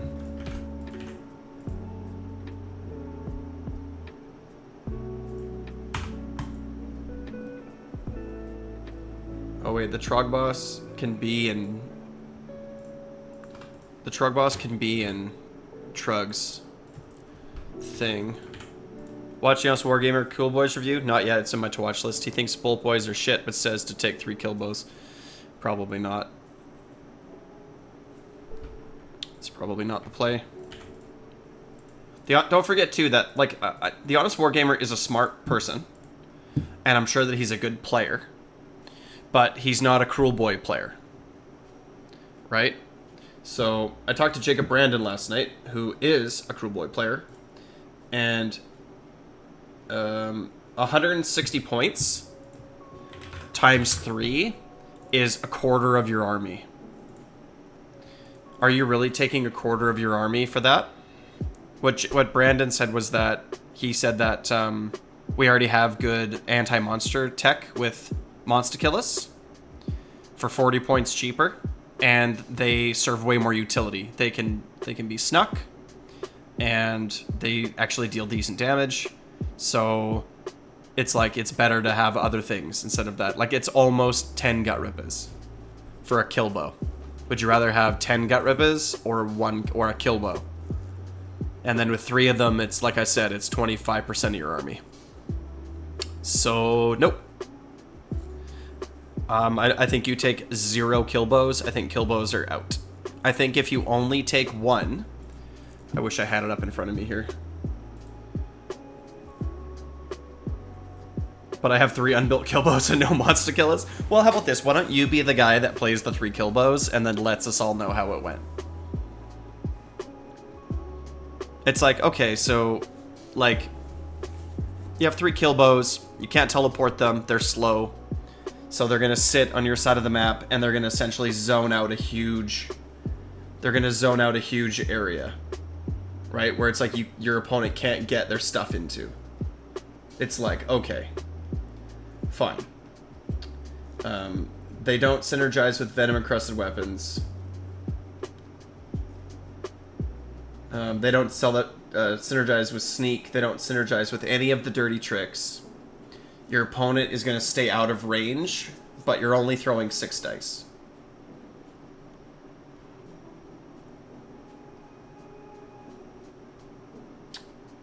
I mean, it is 36 potential damage. But your opponent's just going to stay out of range of them. Is it 18? Is their range 18? 24 inches. I think, right? Has given a reason why that Warcry units can't be reinforced? Nope. Probably just for balancing reasons. Yep, 24-inch range, 2 attacks. Shall we stat hammer? So let's say there's 3 models, right? 2 attacks, 4s and 2s, 2 rend, d6. Let's just say it's 6. Anti-monster plus 1 rend. Oh, yeah, okay. 3 rend. Well, we won't... Okay, so, but you won't be taking the sub-faction. Right? You won't be taking the sub-faction because they have enough range already. Bolt Boys aren't shit, by the way. Bolt Boys are good. They just serve a different role. They're cheaper. Yeah, but even then, I think they have enough range. Like, I don't think that you care. Can they be wholly within 3 of terrain? Then they can be invisible, right? Or, I don't think that sub-faction's good. 24-inch range is enough. You're zoning it, like, you put him in the middle of the board and, like, you know, and then march him up a little bit every turn. For the rest of the turn, the damage characteristic of this unit's Beast Group Kill Boy is 6 if the target is a monster. So this is only in your shooting phase, so it doesn't work with counter shooting. If this unit has not moved, add 1 of the hit rolls. So we'll pretend that's true as well. So they're on 3s to hit. I mean, I don't know. It's a lot of damage. It's so many points, though. Like, I'm not gonna... Like, I'm sitting here looking at it, and it's like, yeah, like... If you're going into a super monster-heavy meta, like, maybe. But 2 will probably do it.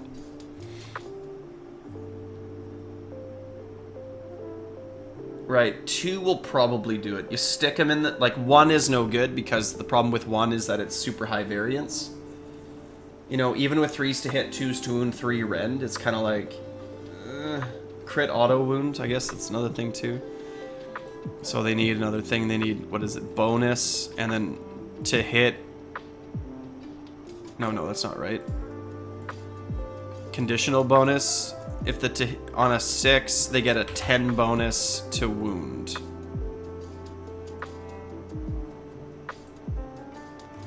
It's not going to affect it that much because the rend is so high.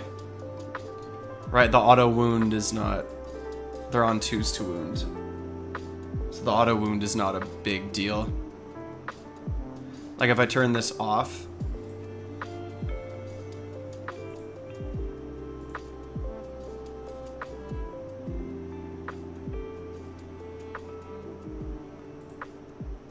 Why is that not doing anything? Something's not right.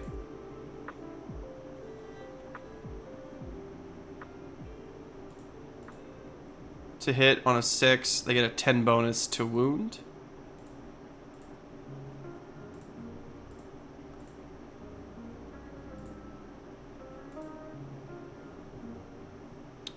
Like, it just doesn't seem like it's gonna do it. I don't know. Maybe. But what if, like, what if they're not hitting monsters? Right? Like, what if there's no good targets for them?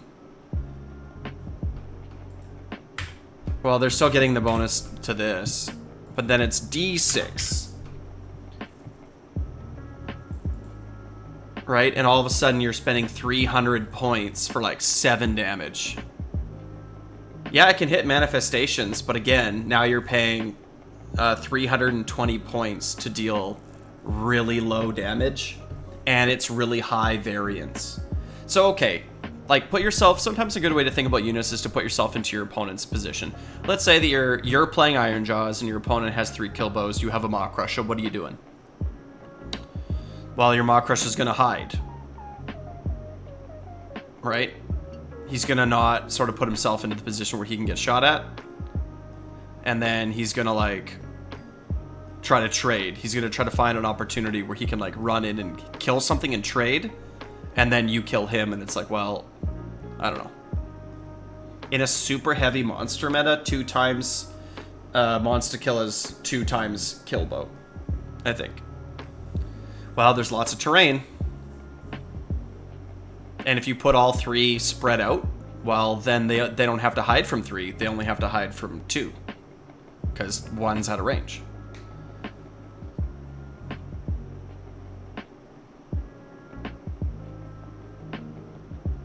One is bad.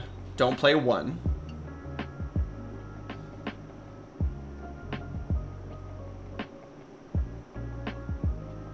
Six damage is a lot of damage on 3 rend.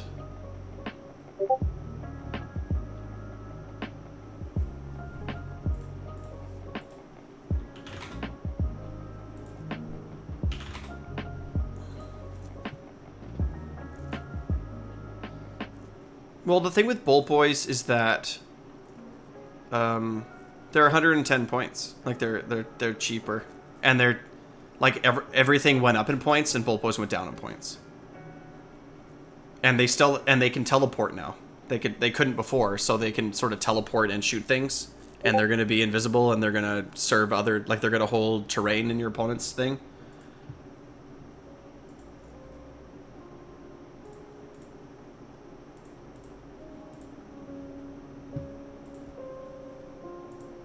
So, I don't know. Back to Gitz.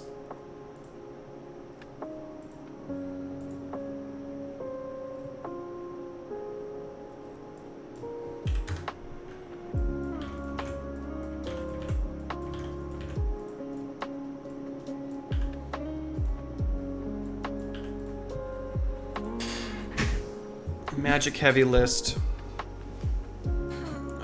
Wrong. 20 points out. 90 points is not enough of anything. But 100 points is.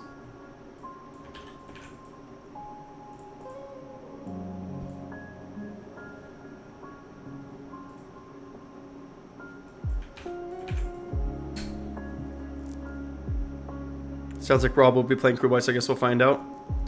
Make the Dank hold the Trog boss. Okay.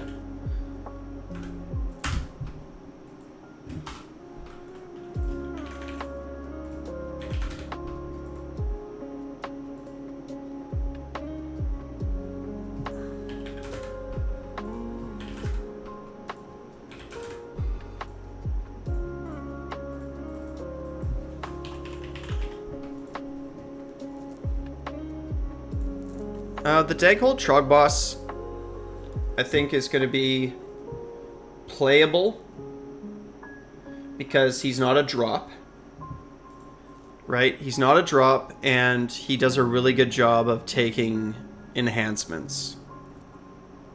The Leering Git Shield and the Clammy Cowl are both good on big, tanky dudes.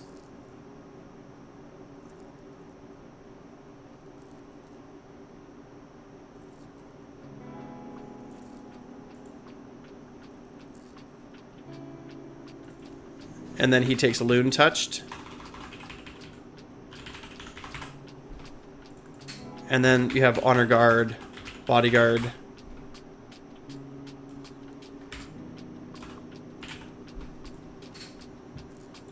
Loon Touched, and then you need a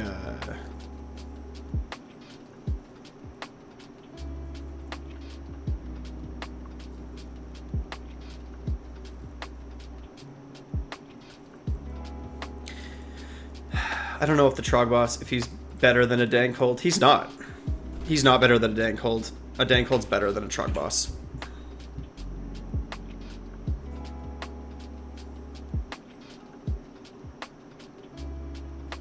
Maybe you're right. What does he do again? He adds bonuses, right?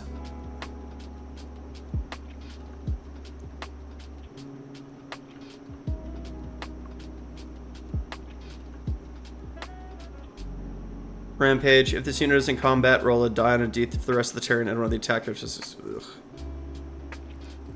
Yeah, but the Dankhold has Wade and Smash.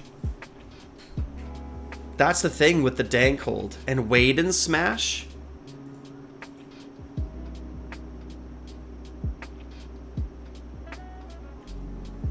There's no roll. You don't have to roll. He just gets to move 6 inches and then 2-up D3 everything within 1. And he does better damage. Math hammer.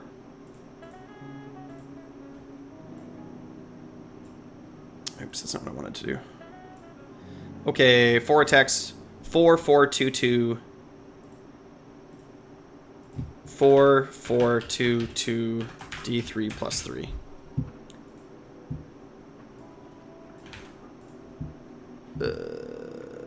I don't want to.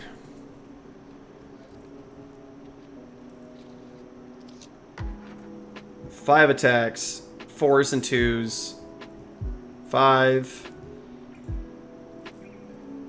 So it's 1 more attack, 4s and 2s, 2 rend, and then it's D6 instead of D3 plus 3. So I bet you it works out better. The Dankhold probably does more damage. No, he doesn't have Grasp. He just has this on a 3-up, your Rockets get 1 more attack. That's all. That's what he has, but it's a 3-up. Well, he's only going to be within combat range probably of 1 of the units. And it's on a 3-up. Movement is amazing. Like, is it better that the Trogs, the Rock Guts, get like 1 more attack and then they're dealing more damage? Like, shall we math hammer it out? Let's see. So there's 6 Rock Guts. I'm going to put the math over on my other screen because I'm tired of doing that. So it is, they have 2 attacks each. 4s and 2s, 2 rend, 3 damage. Okay, so this is 6 Rock Guts. Let's see. Gitz stats. Did I do Rock Guts already? I did. So, and this is the same as I have here. So this is Rock Guts times 6. So if we add 1 more attack, this is what it turns into. This is the boss. What's it called? And whatever. So it's like 6 extra damage on a 3-up. The boss also heals more. He heals for a D6 instead of a D3. 4-up save, 12 wounds. 4-up save, 10 wounds. He is a little bit more survivable. But again, I think that the best thing that, of all, like if I look at the Trog boss and the Dankhold, I think the best thing that I see is Wade and Smash. Moving 6 inches and then hitting things means dead wizards, priests, and infantry heroes. That's what that means. He's gonna charge in on the flank, right? Like the rockets are gonna go in and he's gonna be on the side of them.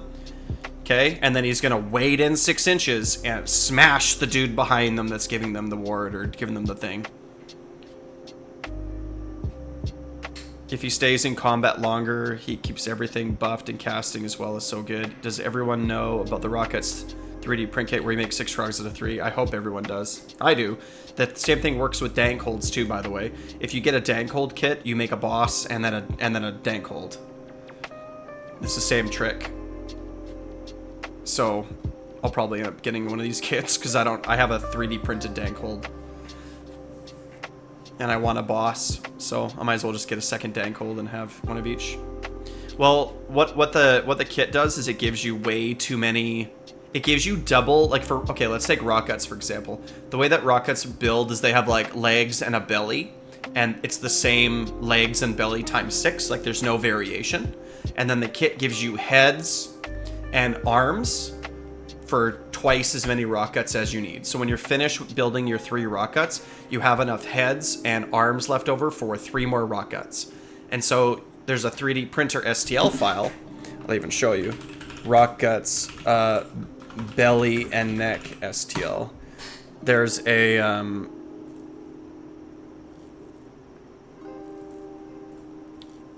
let's see. This is it right here. So you get this STL, and all it is legs and a few different necks, right? It's the same belly times 3, and then it's got like a few different necks, I think, or maybe they're all the same neck. Yeah, they're all the same neck, and then you take the arms and the heads that you have left over, because again, you have twice as many in a kit as you need, and then you just 3D print these STLs, and then you glue the heads and the arms on, and then bam, you have 3 more rock guts. Like I got 6 rock guts in a box. No, I have 12 rock guts. I bought 4 boxes of rock guts used, like off somebody in a lot. And then I took all the heads and the arms and I just gave them to my friend. And then he 3D printed. Now he has 12 rock guts too. Well, I just ask around. Right? Just ask around. I mean, if you can find anybody with a resin 3D printer. I'm sure that, I don't know where you live, but it can't be more remote than where I live. So, you know, here's the STL file. Right? So, $8 and you get double your rock guts.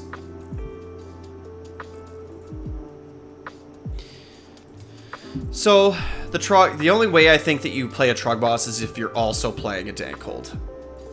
I think that you can make the argument for both. Let's see. Trolls. So over here it's like you have a Dank Hold and a Trug boss in this regiment. Yeah, it's the same trick.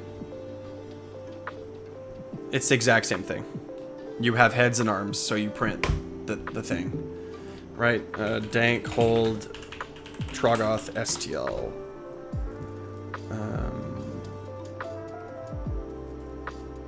Whatever, it's like legs. It's the same idea.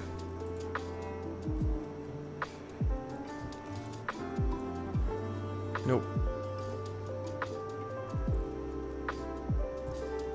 But a friend of mine just did it.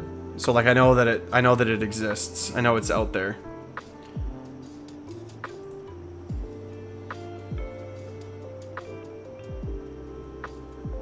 Just gotta do a little bit of digging, I guess.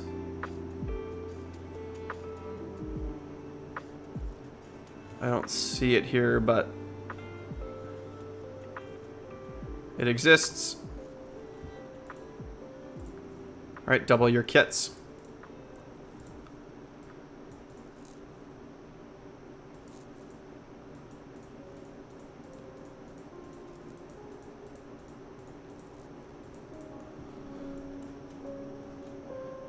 Okay.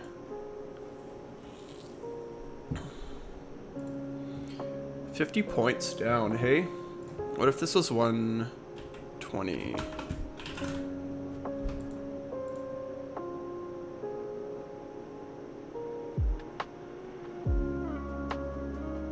This is supposed to be a magic heavy list, so we could go 4 drops. There, done, whatever.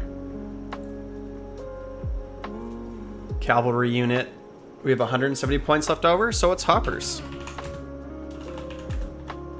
Right? This is like Trug, Dank Hold, 2 units of rock guts. No wizards. That's bad.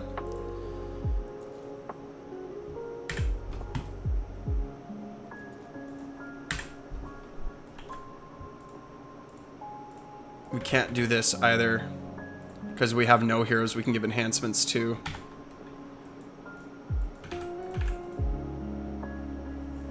$200 points left over is not good. It could be hoppers for 170.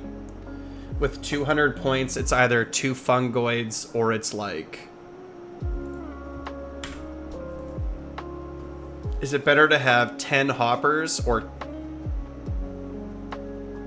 I just don't think that herd are worth running.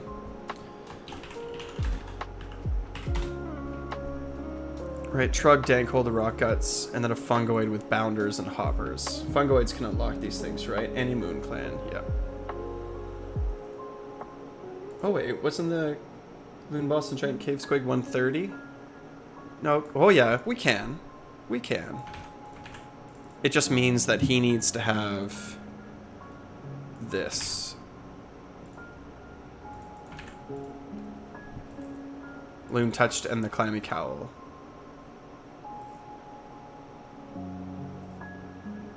And then this is 190. It's another 10 hoppers. Yeah, probably.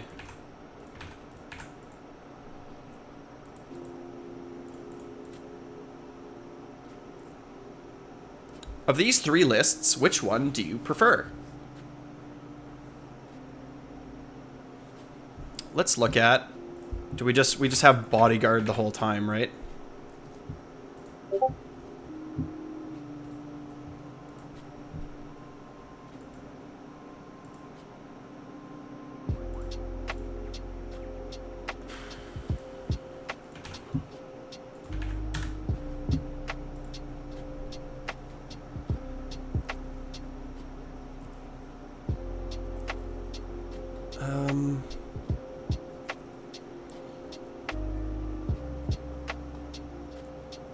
Okay. The Clammy, if this unit is in combat, roll a die. On a 3-up, it can immediately use the retreat ability, even if it were your movement phase without any more else. I feel like Fight Another Day is probably never worth taking. The 3-up to retreat, it just means that when you... like, it's just not gonna happen. Right? The Clammy Hand is good.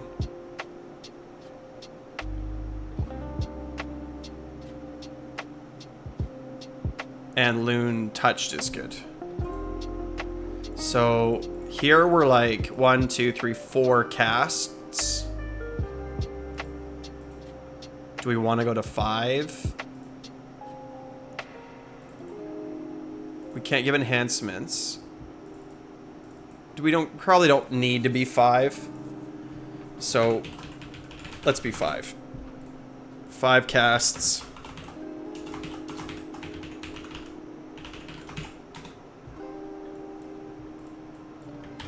Do we always just take the Gitz manifestation lore?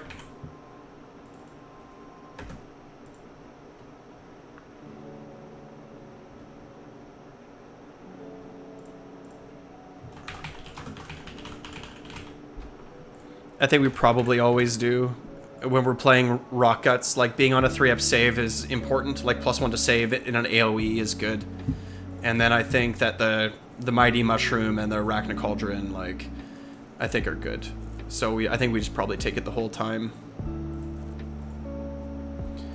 Right, Loon Touched, and then...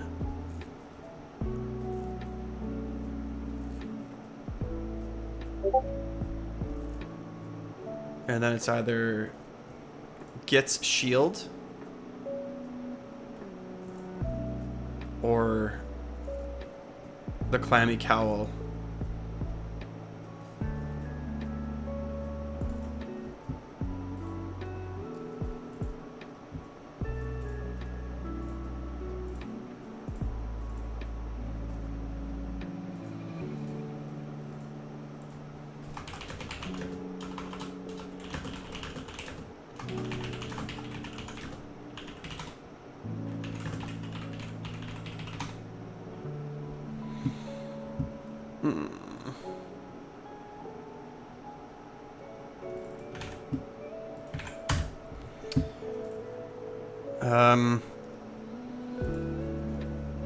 Loon Touched Cowl. Probably the same thing.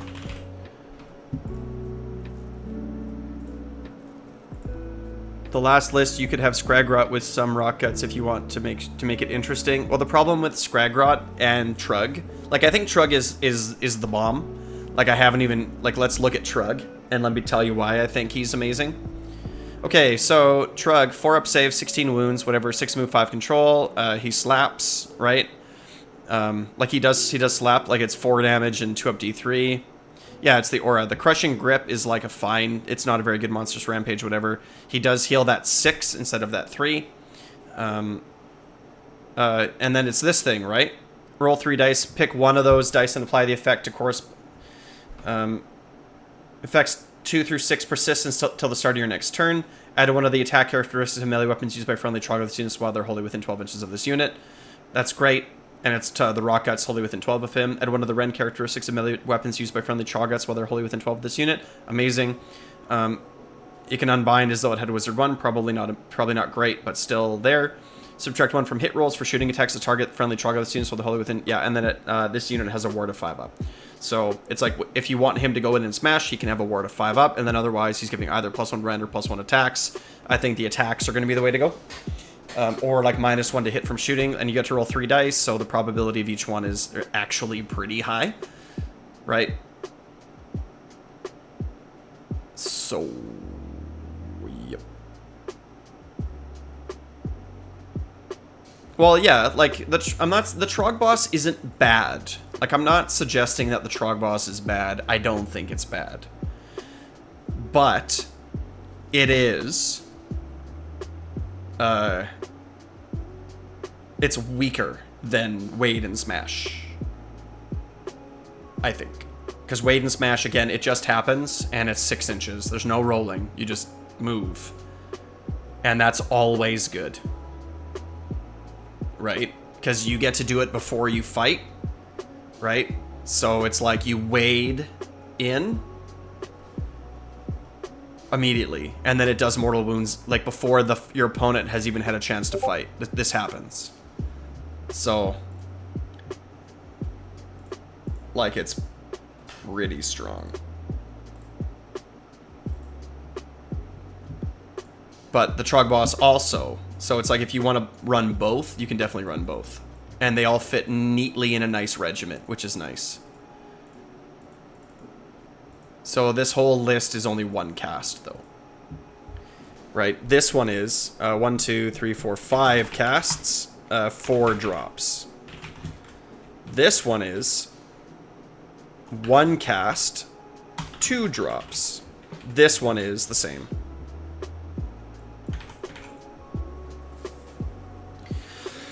But you can't do Scraggerot and Trug because then you have no one to take enhancements.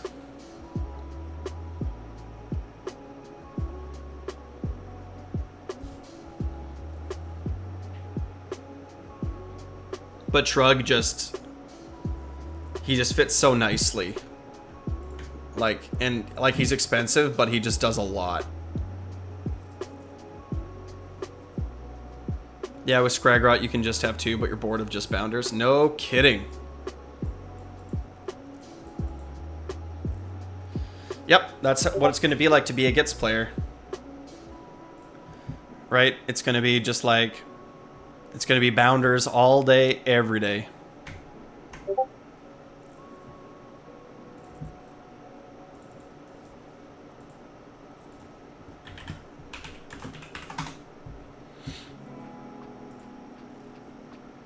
And here you go. You don't have any Bounders.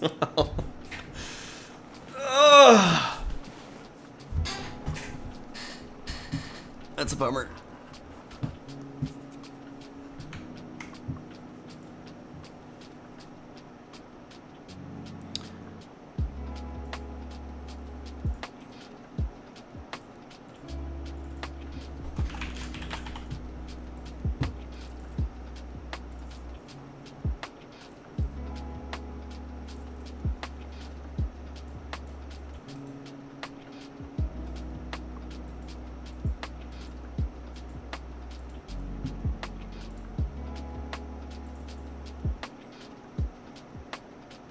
I need a picture of Bounders. Or of trolls, I guess. These trolls are actually really sick looking. I always really enjoyed these trolls.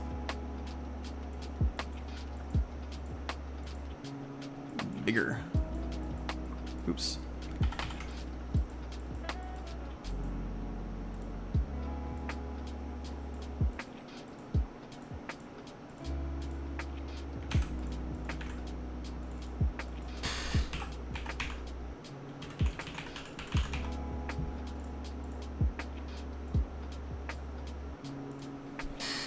My wallet will implode. No kidding.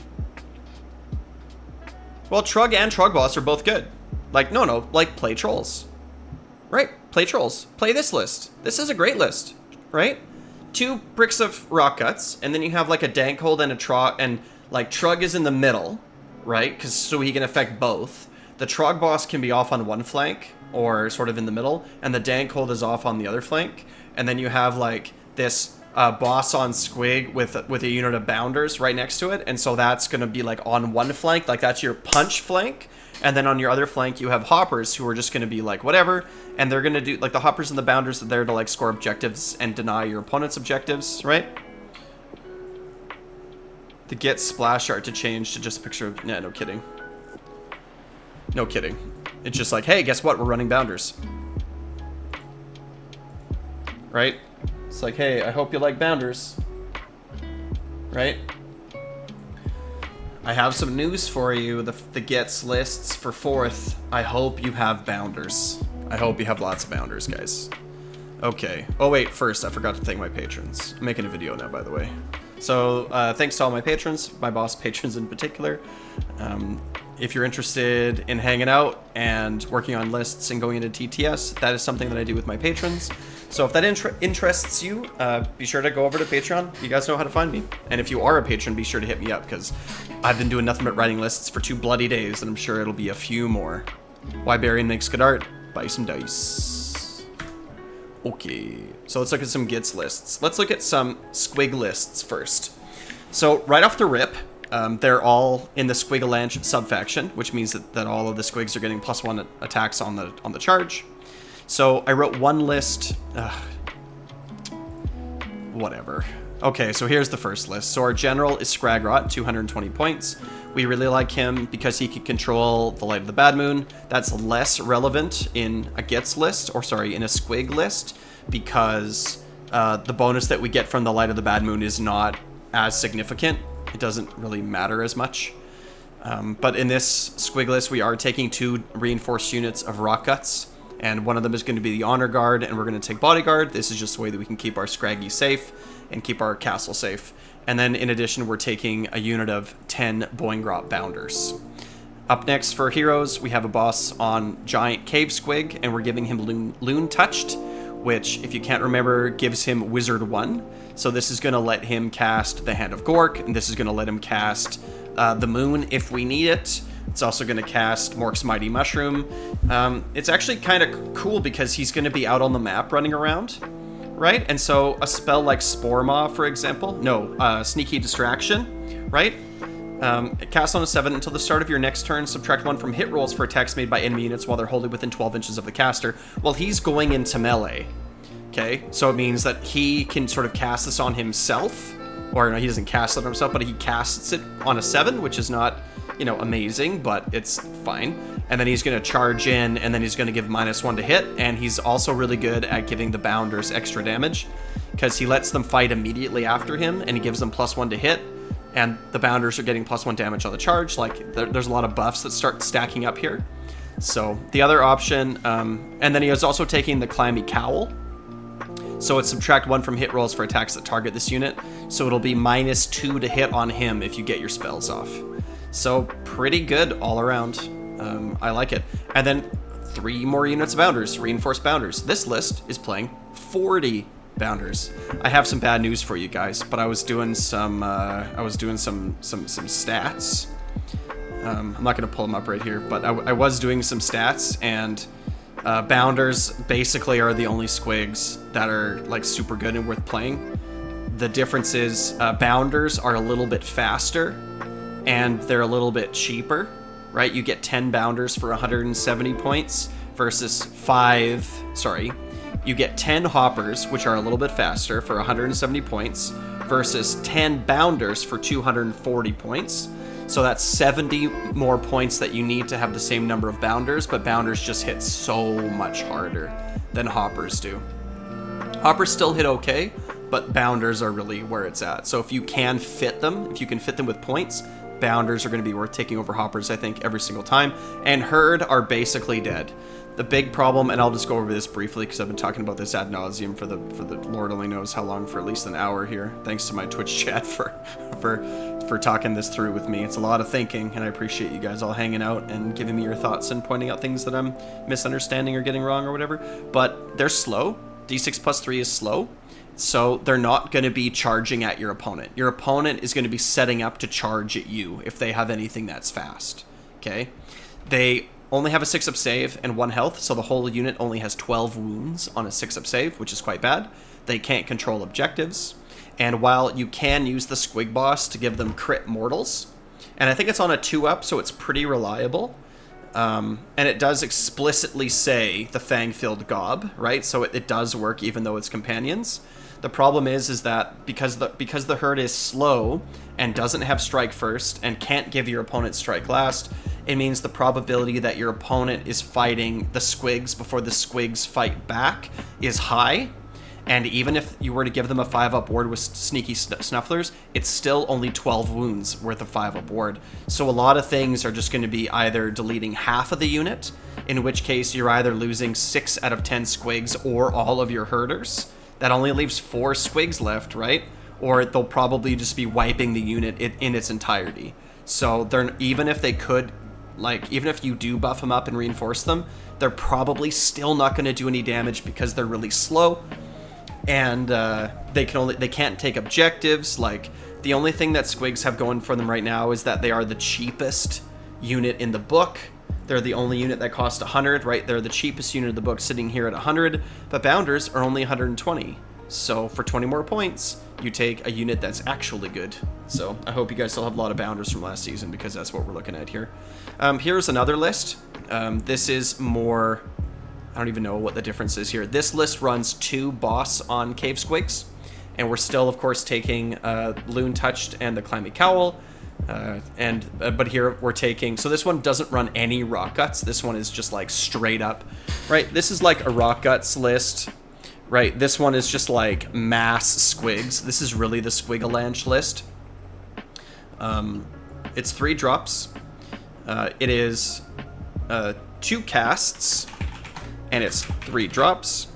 This one over here is 2 casts and 2 drops. And this one here is 2 casts and 2 drops. Oops. Right, because these are both running the same heroes. The difference is this one has Rock Guts, and this one is like just more Bounders or whatever. So yeah, Bounders, Bounders, Bounders, Bounders, Bounders, Bounders, Herd. The only reason that Herd is here is because it fit exactly at 200 points, but this could easily be 10 hoppers. So the 10 hoppers might even be the way to go, to be honest, but you can fit 2 times Herd here. They can just, I guess, be annoying and run out in front and screen and just get in the way and die, right? But 10, 20, 30, 40, 50, 60 Bounders, 40 Bounders, 60 Bounders, and then 10, 20, 30, 40, 50, 60 Bounders again. Here we have Herd in 1 brick, but again, this could be hoppers. You'd have 40 points left here, right? So I don't know if this is better as hoppers or whatever, but this one is just Scragrot, right? This is 2 Cave Squigs, Loon Boss on Cave Squigs, and a Fungoid. This is a Scragrot and a Cave Squig. This is Scragrot and a Cave Squig. And then with like Rock Guts. So unfortunately, if you're playing Squigs, I think you're kind of torn between some casters, some Rock Guts, and some Bounders. That's going to be kind of the core of your list. And then hoppers are fine if you need to save some points. I think, what is it? 40 and 30, so it's 70 points cheaper. So if you need to save yourself like 140 points or something like that, right? Like you can kind of downgrade to some hoppers or whatever. But if you're interested in playing Gitz this season, get some Rock Guts painted up. I mean, if you're interested in Squigs, paint some Rock Guts. The look for Trolls, though, is looking significant. Oh, and by the way, we're probably just going to take our own Manifestation lore, right? We're probably just going to take Manifestation, the dank Manifestations or whatever, for everything. It's probably the right call. The moon is nice, but you know what? Maybe not. The moon isn't the moon. I'd probably take dank Manifestations here, and then in the other Manifestations, I might even take Primal Energy, because we only really need the moon for the Rock Guts, right? Re-rolling the movement is not amazing, but we'll see after some games. But I like Primal Energy. I just like damage, right? Damage, healing, it's all good. Yeah, we'll see. I might feel differently after a couple games here, but... So, some troll lists. So I wrote 3 different troll lists. I wrote one that's heavy on magic, I wrote one that's heavy on cavalry, and then I wrote one that's heavy on trolls. They're all playing the dank manifestations. Let's look at the first one. So we have Trug, who is our general, with our two reinforced units of rock guts, and one of them is going to be his bodyguard, so that's cool. And then a Dankhold. Dankholds are really good because they have Wade and Smash. So it's their rampage, they get to just move 6 inches, you don't have to roll, they just move 6 inches, and then they deal on I think it's 2 up D3 mortals to every enemy unit that's within 1 inch of him. So and this is before you even attack, so he gets to deal D3 mortals before your opponent even gets to swing at you, and that movement is going to be really key for hitting wizards and priests and infantry heroes in the backline. Your opponent's going to have to stay further back than they want to, probably, especially if he's coming in off one of the flanks, like to go around one of the units, right? Like they're screening against the rock guts, and then here comes the Dankhold off on the side. So, very strong. We're playing Scragrot, because Scragrot's good, 2 casts for 1 drop, and then we're playing 2 different fungoid cave shamans, because like I said, this is a 5 cast list, because we're also taking Loon Touched, which gives the one of the fungoid cave shamans 1 additional power level, if I'm not mistaken. I'm just gonna double check that real quick because I'm pretty sure that that's correct. Where are you? Should be just right up here. Yeah, Loon Touched.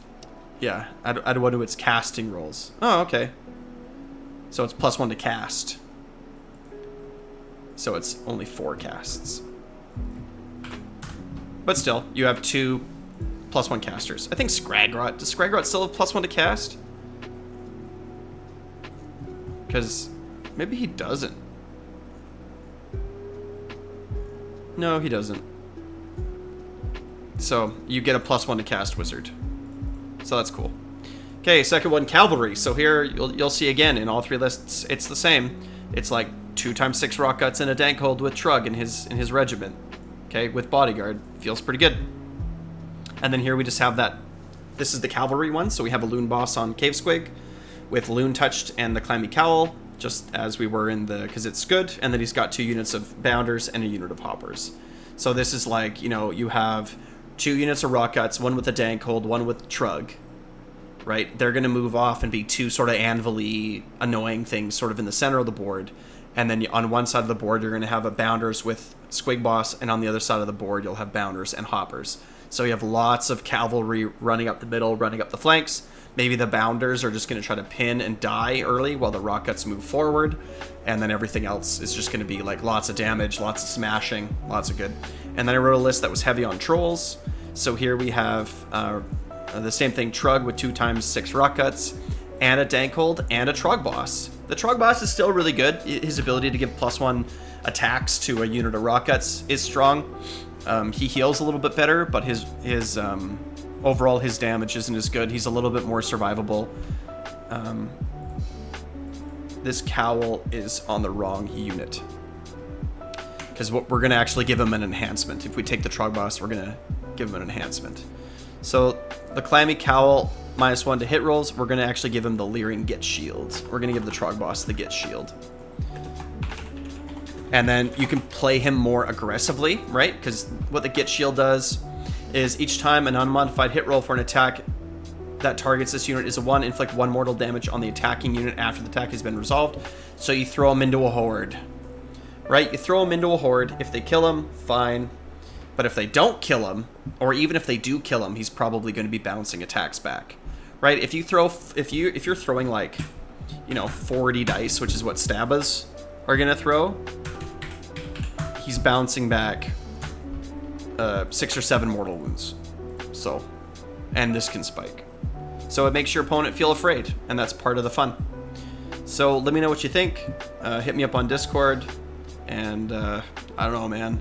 Troll's looking good. Squigs are looking good, but only if you're gonna run like 60 bounders, right? If you're gonna run like 60 bounders and 20 hoppers, like, you can do it.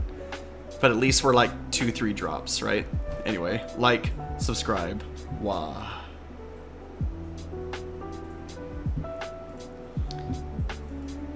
gross.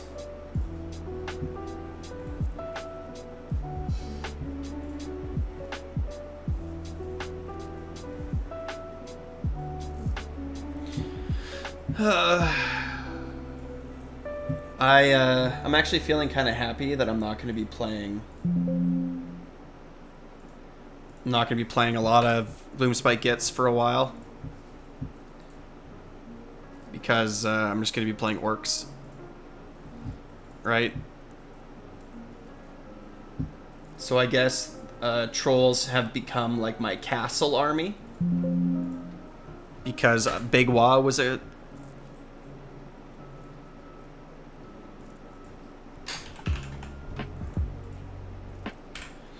So, because they're not going to be that fun.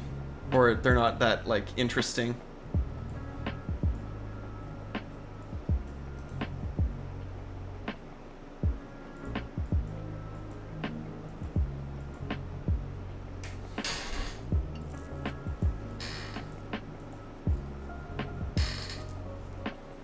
Who's this art by?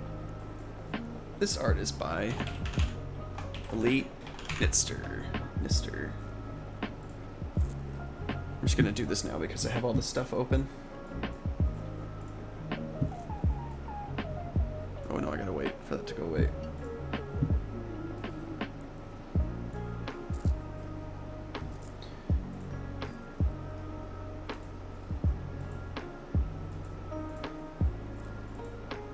It's just a little bit ridiculous.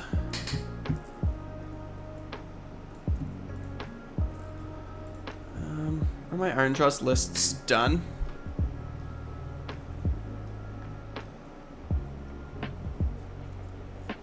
Mega Bossy. Trophy Skulls. I think I'm done with this. So let's go Goon, Hammer, Faction, Iron Jaws. Just so I can pull this stuff up quickly if I need it. Weird Fist, Iron Jaws Brawl.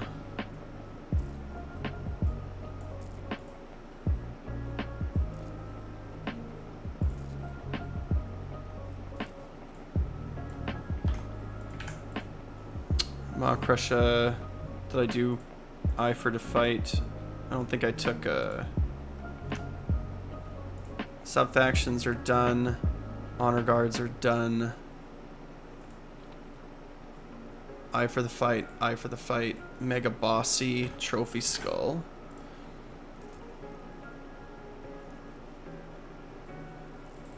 Plus 10 to control score. A 6-up ward.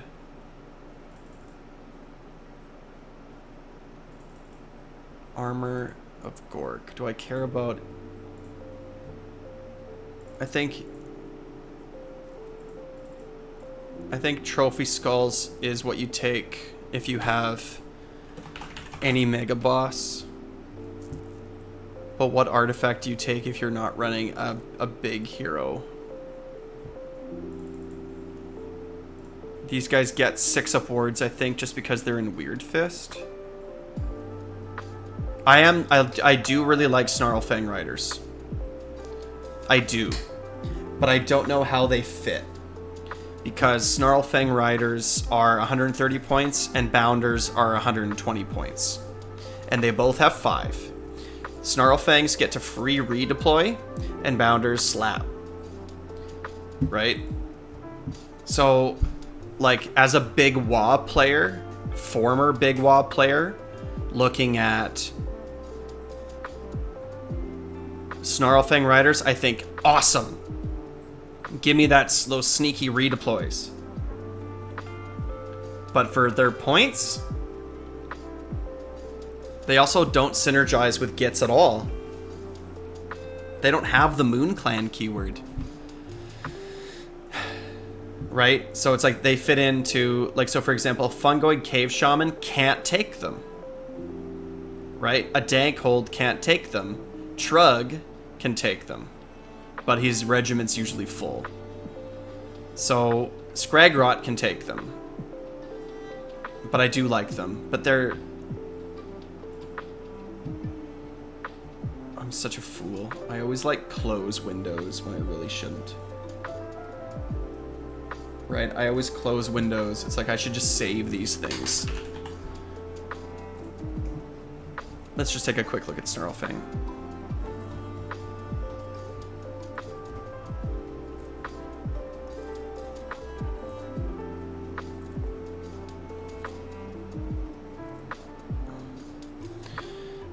So the Gruppo is whatever, it doesn't have shoot in combat, don't care. Let's do some math hammer. Okay, so what is it? 5 models, 2 attacks, force, and 0 rend, 1 damage.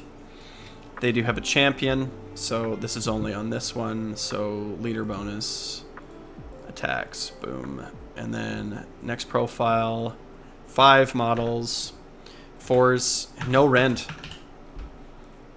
right? 2 attacks, 4s and 3s, 0 rend, 2 damage. And that's it.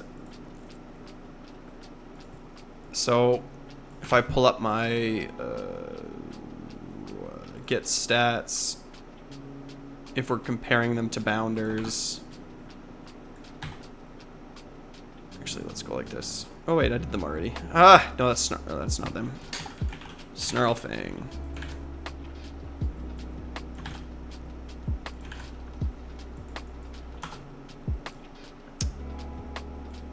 Here's compared to Bounders.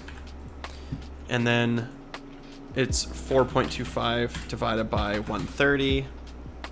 3.3. 3.3 damage.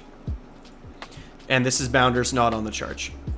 If Bounders are on the charge, you see that 7.2 damage per point? That's why Bounders are strong. See this 3.3 damage per point? That's why Snarlfang ain't. There's also, like I said, there's no synergy with them. It's just this, like, if this unit is not in combat, it can move D6. It cannot end the move in combat. It's just a once per turn enemy movement phase free redeploy. That's what this thing offers. So for 10 points less, I can get way more damage. Who cares about the redeploy? It's not a guaranteed for, like, it's good, but it's like, it's just, the damage differential is huge, right? And then it's like, if you're gonna run a bunch of squigs, and then they don't do much reinforced.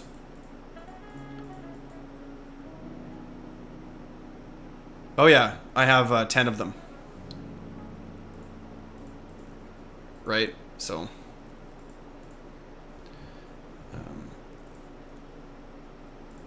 So I was just trying to think about what artifact of power to take. Right, because I was looking at Weird Fist. All Ironjaw's infantry get a +1 save while they're wholly within 12 inches of an Ironjaw's Wizard Priest. I assume this applies to themselves as well.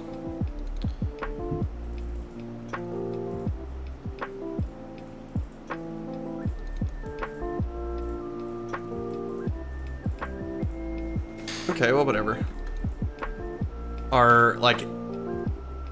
Our Anvil Weird Knob is 10 more on objectives. So you're gonna take the middle and not give it up. Alright, that's fine. That's why that one doesn't matter.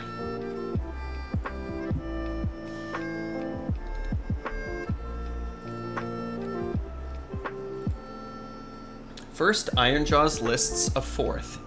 Let's take a look. But first, thanks to all my patrons.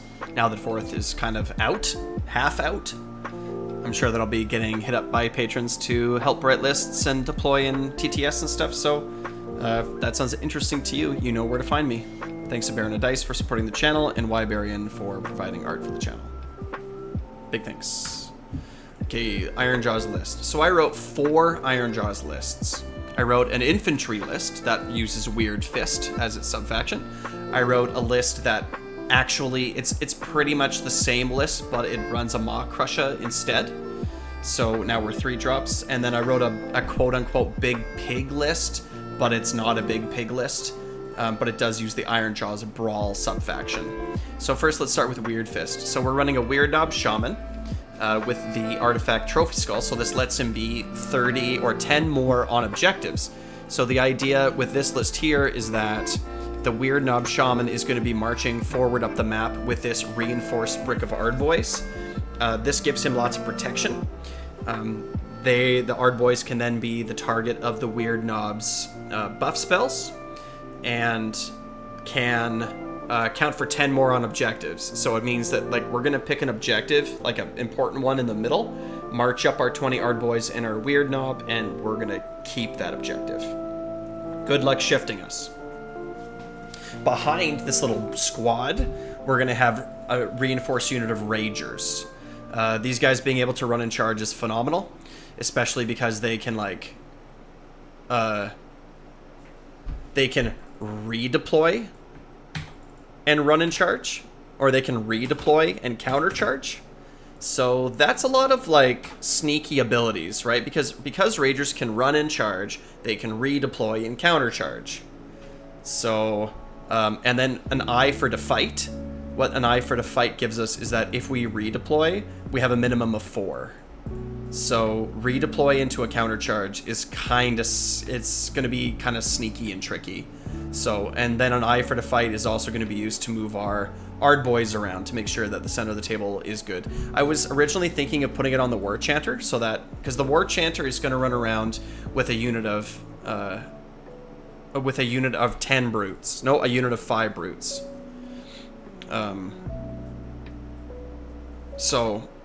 With this unit of 10 brutes. The War Chanter and the unit of 10 brutes are going to be a crew. So originally I was thinking that I would use the Eye for Defight to redeploy the brutes around, but I think the brutes are primarily going to be the target of our mighty destroyers, and so I don't think we'll need the redeploy so much. And the redeploying countercharge thing is interesting. You know, like it's a threat. Like you can tell your opponent at the beginning of the game, oh, just so you know, like this guy has Eye for Defight, which means this unit of Ragers can redeploy and then countercharge. Your opponent's gonna be like, oh. And then you kind of keep those 3 command points sitting there, and you're like, yeah, like what are you thinking here? Because if they charge, they strike first. So if your opponent's coming into your little castle, it's like, well, yeah. Cool. And then up next we have a War Chanter, right? As I was saying before, he's going to be casting Kill a Beat. Okay, that's the idea. And he's going to be following around brutes, like whatever comes into 10 brutes with priority target, right? So this is +1 to hit, +1 to wound against anything in your opponent's general's regiment, which includes the general. So these guys are going to be out there headhunting, looking for the big bosses like Trug and other things, right? And the War Chanter's there to help him out. And then on one flank we have a Gorgrunt Gouger. He has a good strike last monstrous action, or like a rampage. So that's cool. And on the other side we have the Hacken crew, and he of course is going to be moving a lot more quicker with his rampage as well. And then at last we have 5 brutes, which are basically here to like probably guard our home objectives, make sure, because they zone out like 1 and 2 wound models off objectives. I think that's kind of going to be their role, is just going to be like maybe off on a flank or something, but just wherever they're going to be, you can always teleport them to. So like teleporting 5 brutes onto an objective and being like, come at me bro, 15 wounds on a 3-up save, and you can't contest. It's like they're probably not going to be able to contest the objective. Just make sure that when you're removing brutes that you measure 3 inches from the brutes that are remaining. Nothing within that brute can also take objectives. So all around this is pretty heavy on the infantry. 2 monsters on the flanks, right? But like lots of brutes, right? 15 brutes, 20 Ardboys, 6 Ragers. Looking like a good list. And we're taking Forbidden Powers. I'm thinking about Bridge. I don't really know how I feel about the Manifestation Lures right now. All I know in this is that we're a 2 cast in this list. We're 2 casts and 2 drops. So I don't know what that is going to look like for us. But the Soul Scream Bridge seems cool, right? Like turn 1, if you try to get the bridge out there and then use the Hand of Gork, right? Like you can teleport your Ardboys and then your Weird Knob, or you can teleport your 5 brutes. But a good way to think about the Soul Scream Bridge in Iron Jaws is that it's your backup teleport in case your first teleport fails. So pretty cool. Lots of moving shenanigans in this list for sure. Okay, up next we have another Weird Fist list. So just as a reminder, the Weird Fist subfaction, what it does is it gives us everybody that's within 12 inches of the Weird Knob or the War Chanter, so priests and wizards, they get a 6-up ward. So these Ardboys and these brutes also have a 6-up ward, which is kind of crazy.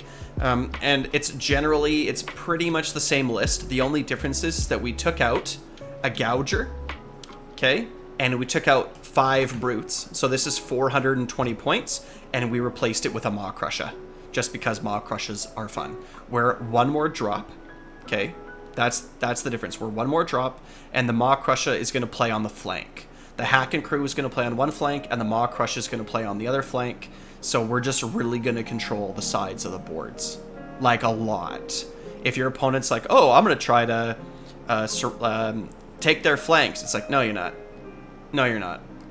You're not doing that at all. So if the Maw Crusher can like clear one of the flanks and then come in on your opponent's flank and get into a unit of infantry and then 2d6 pile in and then count for 15 on objectives, I guess is what he would be. I assume that he's the default 5. I can't remember if he's already 10 or something, but I think he's the default 5. So that puts him to 15 control. So he's going to be taking objectives from your opponent with big old pile-ins and smashes. Looks like a good time. So kind of similar, right? Very similar style, but a little bit different.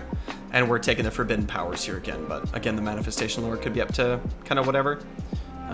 But we are 3 drops here. I think a Weird Knob and a Word Chanter are both necessary, personally. And then we have a 2-drop, 0-cast, quote-unquote big pig list, but it's not really a big pig list. What we're doing is we're running 2 big pigs, Hack and Crew, and a Gouger, with 2 Maw Crushes, Gordrak and a Mega Boss on Maw Crusher. We're taking Mega Bossy, and we're taking Trophy Skulls again, so this is the thing. The Trophy Skulls gives us plus 10 control, and then Mega Bossy, when it charges in, it gives off an 18-inch aura, plus 1 to charge for everything that's wholly within 18. Probably wholly within 18, but it's a pretty big aura, so it just sort of means that if you need something to come in, like if you need your Hack and Crew or your Gouger to come in, it can, right? There's not really too much of a sense for Ifer to fight in this list because everything's going to be relatively spread out, but when you want to call that Wah with Gordrak, right? When Gordrak wants to call the Wah, you're going to be able to sort of slam everything in and make sure that actually happens with a plus 1 to charge. The Wah is going to give you plus 2 to charge, so, you know. And then we have a reinforced Brick of Ragers, and then 2 blocks of Ardboys. The Ardboys are going to go off on the flanks and take objectives and just sort of generally be an anvil. You could also do something with Brutes. You could do 3 MSU units of Brutes, right? This is another option that I was sort of considering. I think I went for the Ragers or the Ragers and the Ardboys just because there's more wounds. So Brutes are 15 wounds on a 5-up save, but Ardboys are 20 wounds on a 5-up save, and they're cheaper. So you're just getting more, and they also count for more feet on objectives, even though Brutes do zone out. But I think that between these, either, you know, MSU Brutes or Ardboys and Ragers, I think that between these two, it's kind of a personal playstyle preference. But that's kind of the idea. It's like you have 4 big guys and then a few little guys to help sort of control the board and do what you can. Now that I'm looking at actually these Brutes, I think this might be better than the Ardboys, right? It's like you're just going to be super annoying with these Brutes, and Brutes do deal a good amount of damage all by themselves. But in units of 5, they're a little bit weaker. You could do a unit of 10 and a unit of 5. That could be a little bit scarier, right? But that's going to kind of come down with playtesting. So please, playlists like this, let me know how they're going. Get back to me. Join the Discord. Become a patron to support the channel. Like, subscribe. Wow. Phew. Man, busy couple days. Busy couple days. Any other questions or any other topics or anything? Any other units you guys wanted to talk about on anything to do with greenskins before I bounce? My wife got home. I'm gonna go see what she's doing before I do some other stuff. I don't like him. I don't like the big pig boss. Do you have a war scroll by chance? Again, I'm an idiot and I keep closing everything. Let me see. 4th rules, 4th points. No, I didn't like save it because I'm dumb.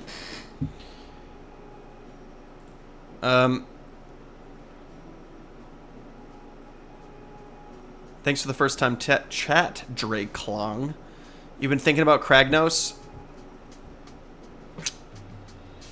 Why? Why have you been thinking about Kragnos? Tell me.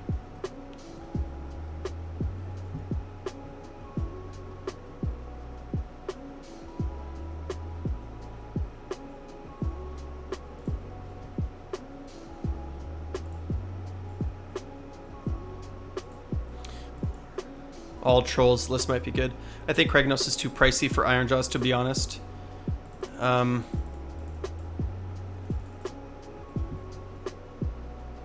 Problem, the 3d6 charge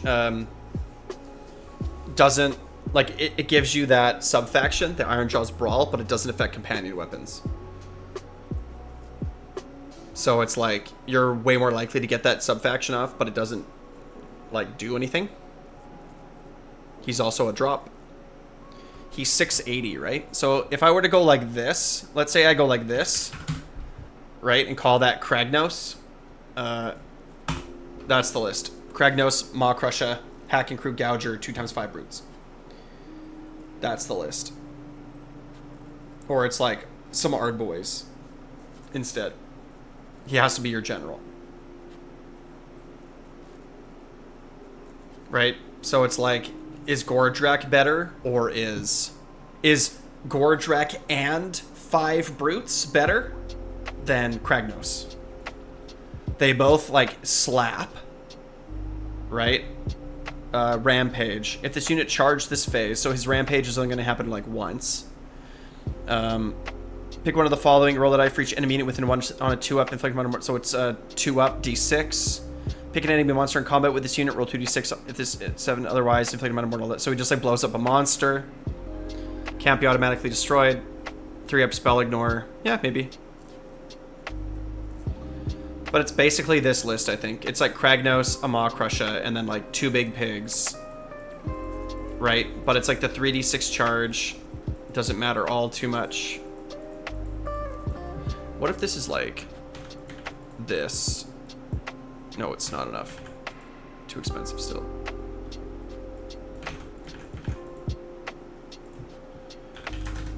I think that 5 more Brutes in Gordrak is better. Personally.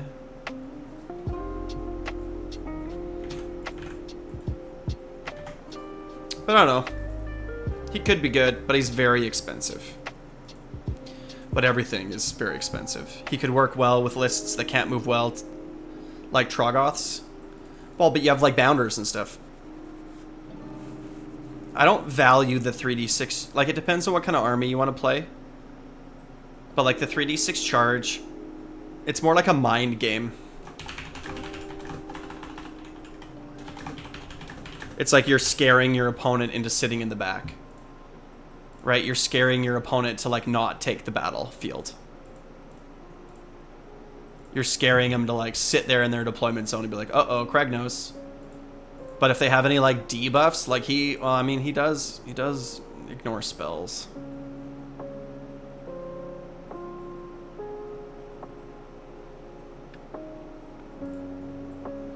I think, for me personally, I think I'm actually just way too biased against him. Because I don't want him to be good. Because if Kragnos is really good, then he'll be used in, like, everything.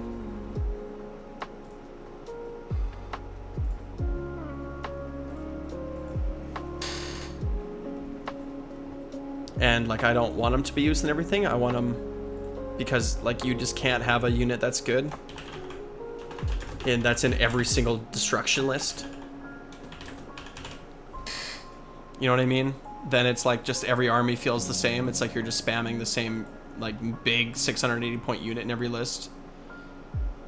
I like 2x6 stone trolls, Trog boss, and so 2 bricks of rock guts, Trog boss, and a Dankhold. So it's a Trog boss, a Dankhold, 2x6 rock guts, and Kragnos. You're not scoring. You're not going to score objectives. You're going to have a hard time with, like, taking the flanks. You're going to have a really hard time with objectives. I think would be my first thought. 3 objectives require a lot of mobility. Or sorry, 3 battle tactics require a lot of mobility. Take their flanks, take what's theirs, and another one I can't remember. But, like, mobility, I think, is going to be really important for achieving battle tactics. So if you're just, like, a super elite army, you'll struggle with that. This is a 2-drop list. So you could just, like, Alpha Strike. with 3d6 charges, but trolls to me seem like a castle.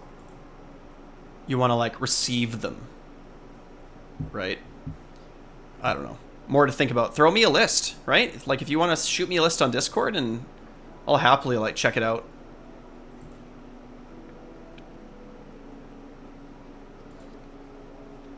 Because that's kind of what I do. It's kind of my whole shtick. But I gotta go. Thanks for hanging out, everybody. I appreciate it. Have a good day, and I'm streaming tomorrow at the same time. So, ciao.